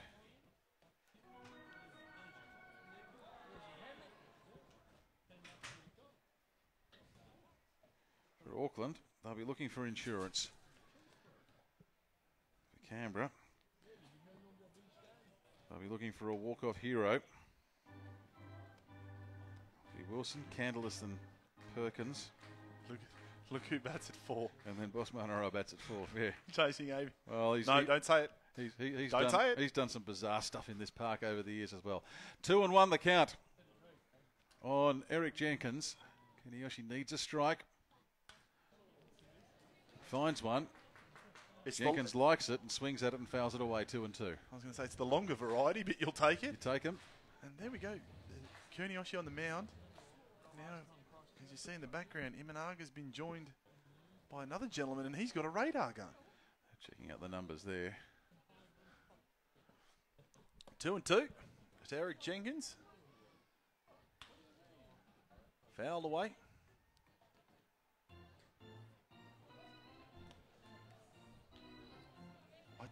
I don't think the crowd is as quiet as what they were earlier. I think there's a lot of anticipation, Chris Coleman. Oh, this is the real stuff. This is the drama of baseball. A one-run ball game in the ninth. You can't take anything for granted. Well, they say it's where the rubber meets the road. 2 balls, 2 strikes. Kuniyoshi pitching to Jenkins from Auckland.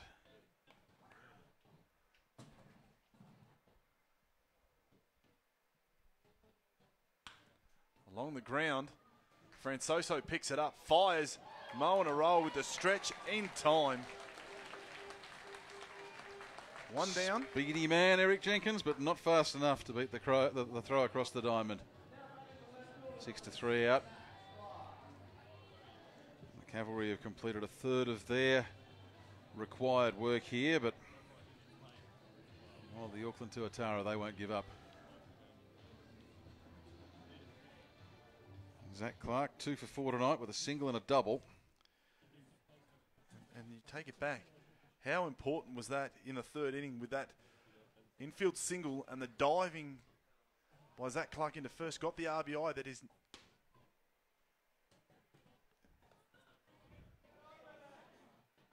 Interesting. Now, hang on a second. We'll just wait and see what they're doing. Wish we had the microphone there.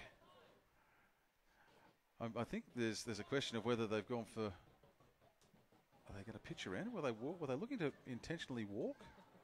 No, or I think something's happened. Has he called for time very late, and Kuniyoshi's thrown the pitch? Yes, and then I think Robbie Perkins is signalling that it's been called no pitch. No pitch. Okay, there we go. Umpire is confirming that no pitch. So we just move along.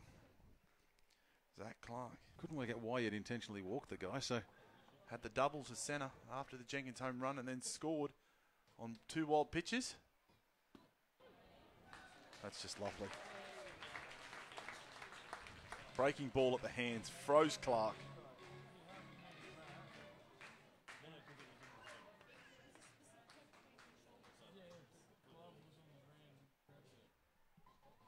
On 1. Kuniyoshi. Would have been a good... It was close to us. Foul to the screen, 0-2. Kuniyoshi able to pitch in front now.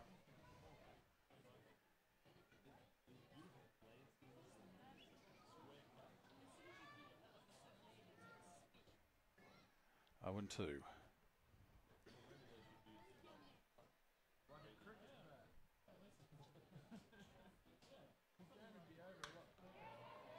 Fly ball going out towards right field. Is it going to stay fair or foul? I think it's just gone foul. Has only inches in it. Seen a couple down that part of the ballpark this weekend. One of them landed foul by inches, or fair by inches. That one landed foul by inches.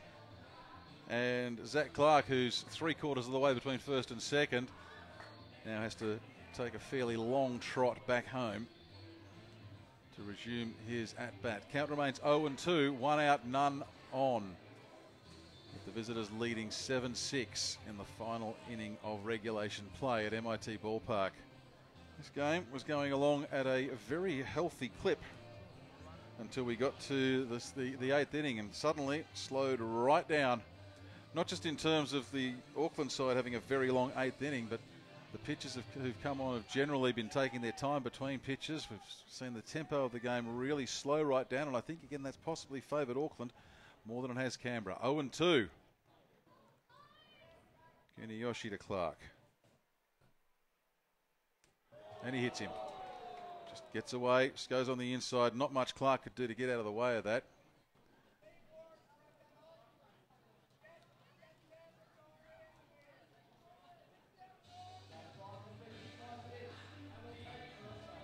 Had a couple of looks over at the pitching mound on the way up to first base.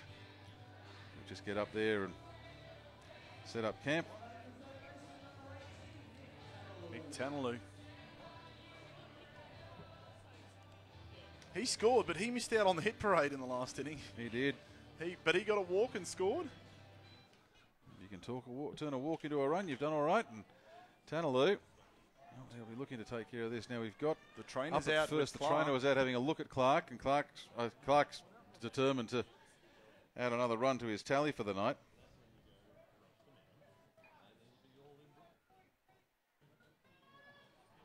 "13 runs scored in this game, all 13 by different players. No one scored more than one."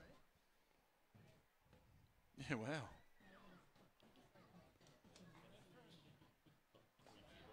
So if Clark can add to his one earlier, he'll be the first one to score 2. Doesn't bode well. Well, no. You're foretelling Chris Coleman. Stop it. Nick Tanaloo. Clark the runner at first after he got hit. Tanaloo lays off the breaking pitch outside. It's 1-0.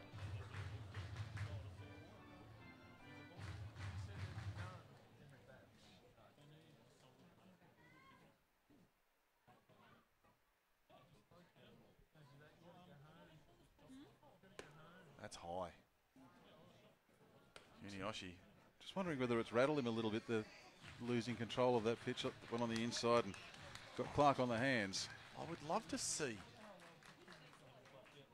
this shot, where this area, just where his front foot's going to land. It's like what you were talking about, Chris, the same as the infield. There's some hard and there's some soft out there because of the hot weather we've had. It's baked. If you see there, runner goes. Clark is just going to get there standing up. Takes the double play out of the equation, and Auckland now with an insurance run in scoring position.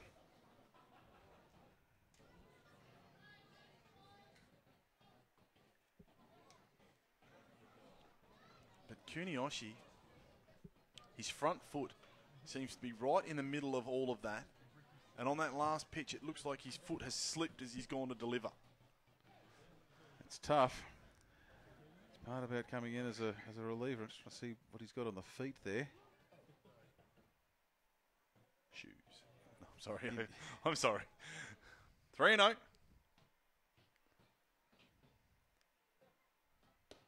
High. Stays high. 4-pitch walk. Well, it was Auckland earlier tonight who had all sorts of pitching trouble. Elliot Johnston walked a couple in a row, and that was followed by a trio who were walked by Matt Wilson. And at that point, you could have been forgiven for switching off the stream or heading out of the ballpark if you were a spectator.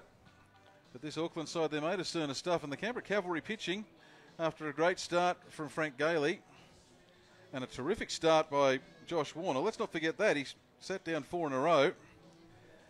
But then it's developed a case of the wobbles. And, well, we'll wait and see whether there's going to be a pitching change here or whether there's going to be a continuance from Yuki Kuniyoshi. So Brian Grinning out there in... Steve Chambers as Oh, well. we're going to break. Oh, sorry. The all-new Subaru Forester. Every moment is a chance to sing, to talk, to recharge, to breathe. Every moment is a chance to do.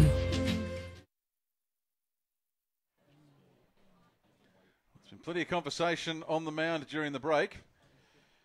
Kuniyoshi has not been relieved. He's still out there. And the Cavalry, well, a double play is really what they need at this stage. Steve Chambers and Brian Grenning going out. Steve Chambers going out as translator. Brian Grenning as pitching coach. Kuniyoshi with runners at first and second. It's Zach Clark at second. Tanalu at first. And taking the first pitch low and inside is Taylor Snyder. Snyder 1 for 4 tonight. The whole complexion of the stats for this Auckland Tuatara side has changed through that 8th inning onslaught. They put 6 on the board. And for the Cavalry, they just don't seem to be able to buy a strike right now. 6 has been a real bogey number for Canberra this season too. They've scored it so many times. I think they've only surpassed 7 once, and that was last night. They didn't just surpass it, they lapped it a couple of times. Hard hit grounder into foul territory. Cam Warner takes it. Count stays 2-1.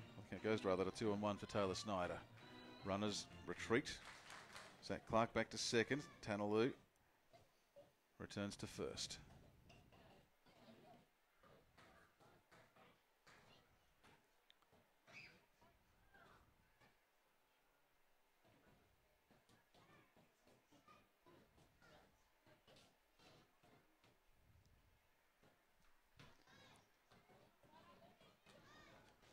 Two and one.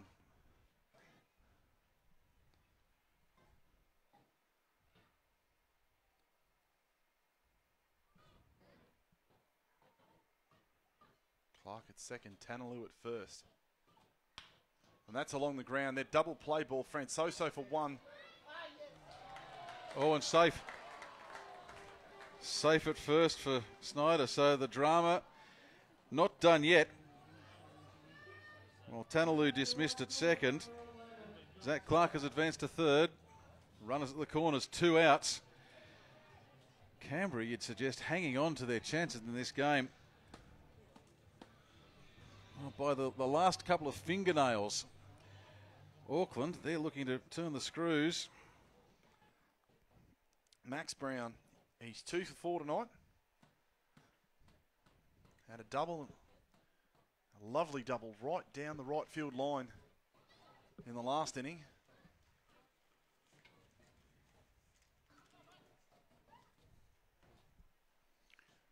Got an RBI. 2 out.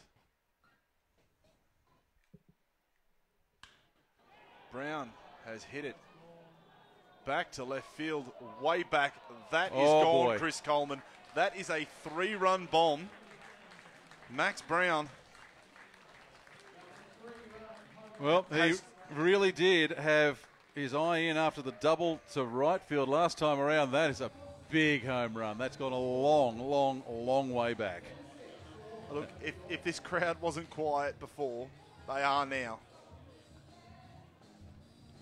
I couldn't tell you the biggest turnaround in ABL history, but to go from, 5 runs down, Well, in 5 runs behind in the 8th, Well, to you're now one- be leading by 4 in the 9th. well, you were 1 out. And this is in 4 outs, Chris. You were 1 out down in the 8th, then scored 6. Then you're 2 down in the. There's baseball. Yeah, baseball. Chris Richards, here he comes. Fickle mistress is baseball. Called strike on him.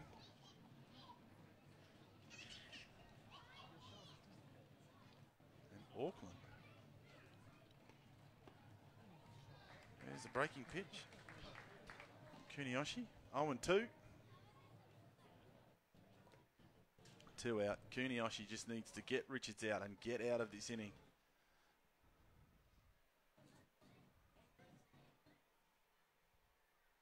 He fires.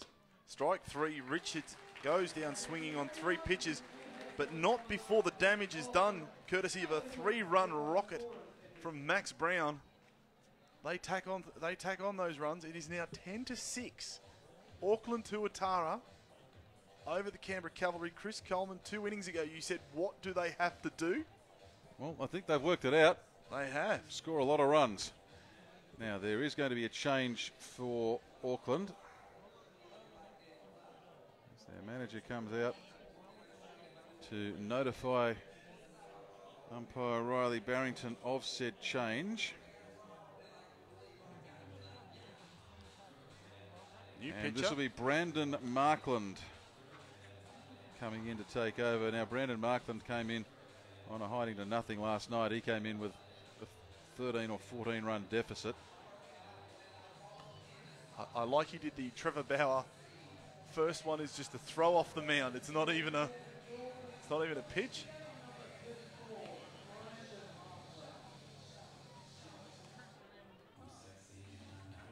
From memory, Markland didn't give up anything last night. The all-new Subaru Forester. Finally, the recognition you deserve. Everything changes the moment you get in. Every moment is a chance to do. Last night, through 0.1 innings, gave up 2 hits and 1 run. But he can give up 1 tonight, and I don't think his side will be terribly worried.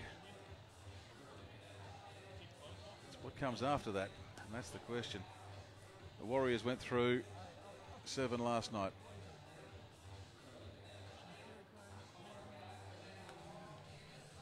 Your man with the translation on the tweet. Yeah. He's the new first baseman. Richards has moved to second. I'm just going around slowly. Snyder still at short. Who's that at third? No, that is still Tanaloo. Clark in left field. Jenkins in centre. And home run hero Max Brown in right field. So Sai Yi Swan is the man who's come out.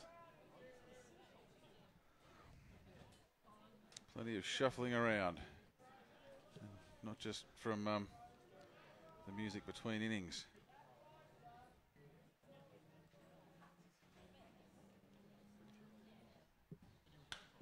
Jiwon Zhu will get into the play here as the ball comes across from short to first. And Zach Wilson rather out on a 6-3 play. And now Canberra, with a 4-run deficit, have just 2 outs to do something about it. And when there's more runs required than outs available, it's never a pretty sight, was. No, it is not, Chris Coleman. But Canberra have done this before.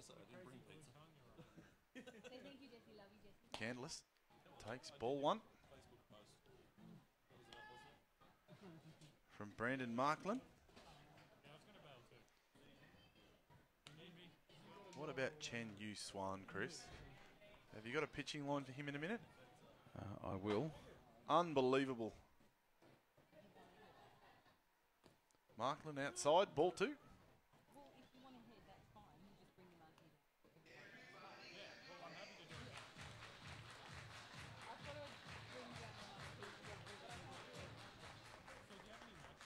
There's the score.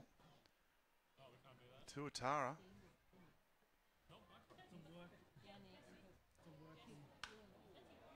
Candy pops it. Foul. First base side. The rush is on. That's one thing. Doesn't matter what the score is on the field. The kids will still chase the foul balls with the same amount of vigour.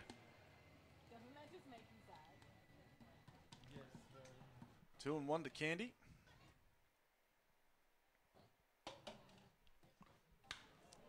He's got under that one. It's deep to right field. Brown is tracking around. He is right underneath it.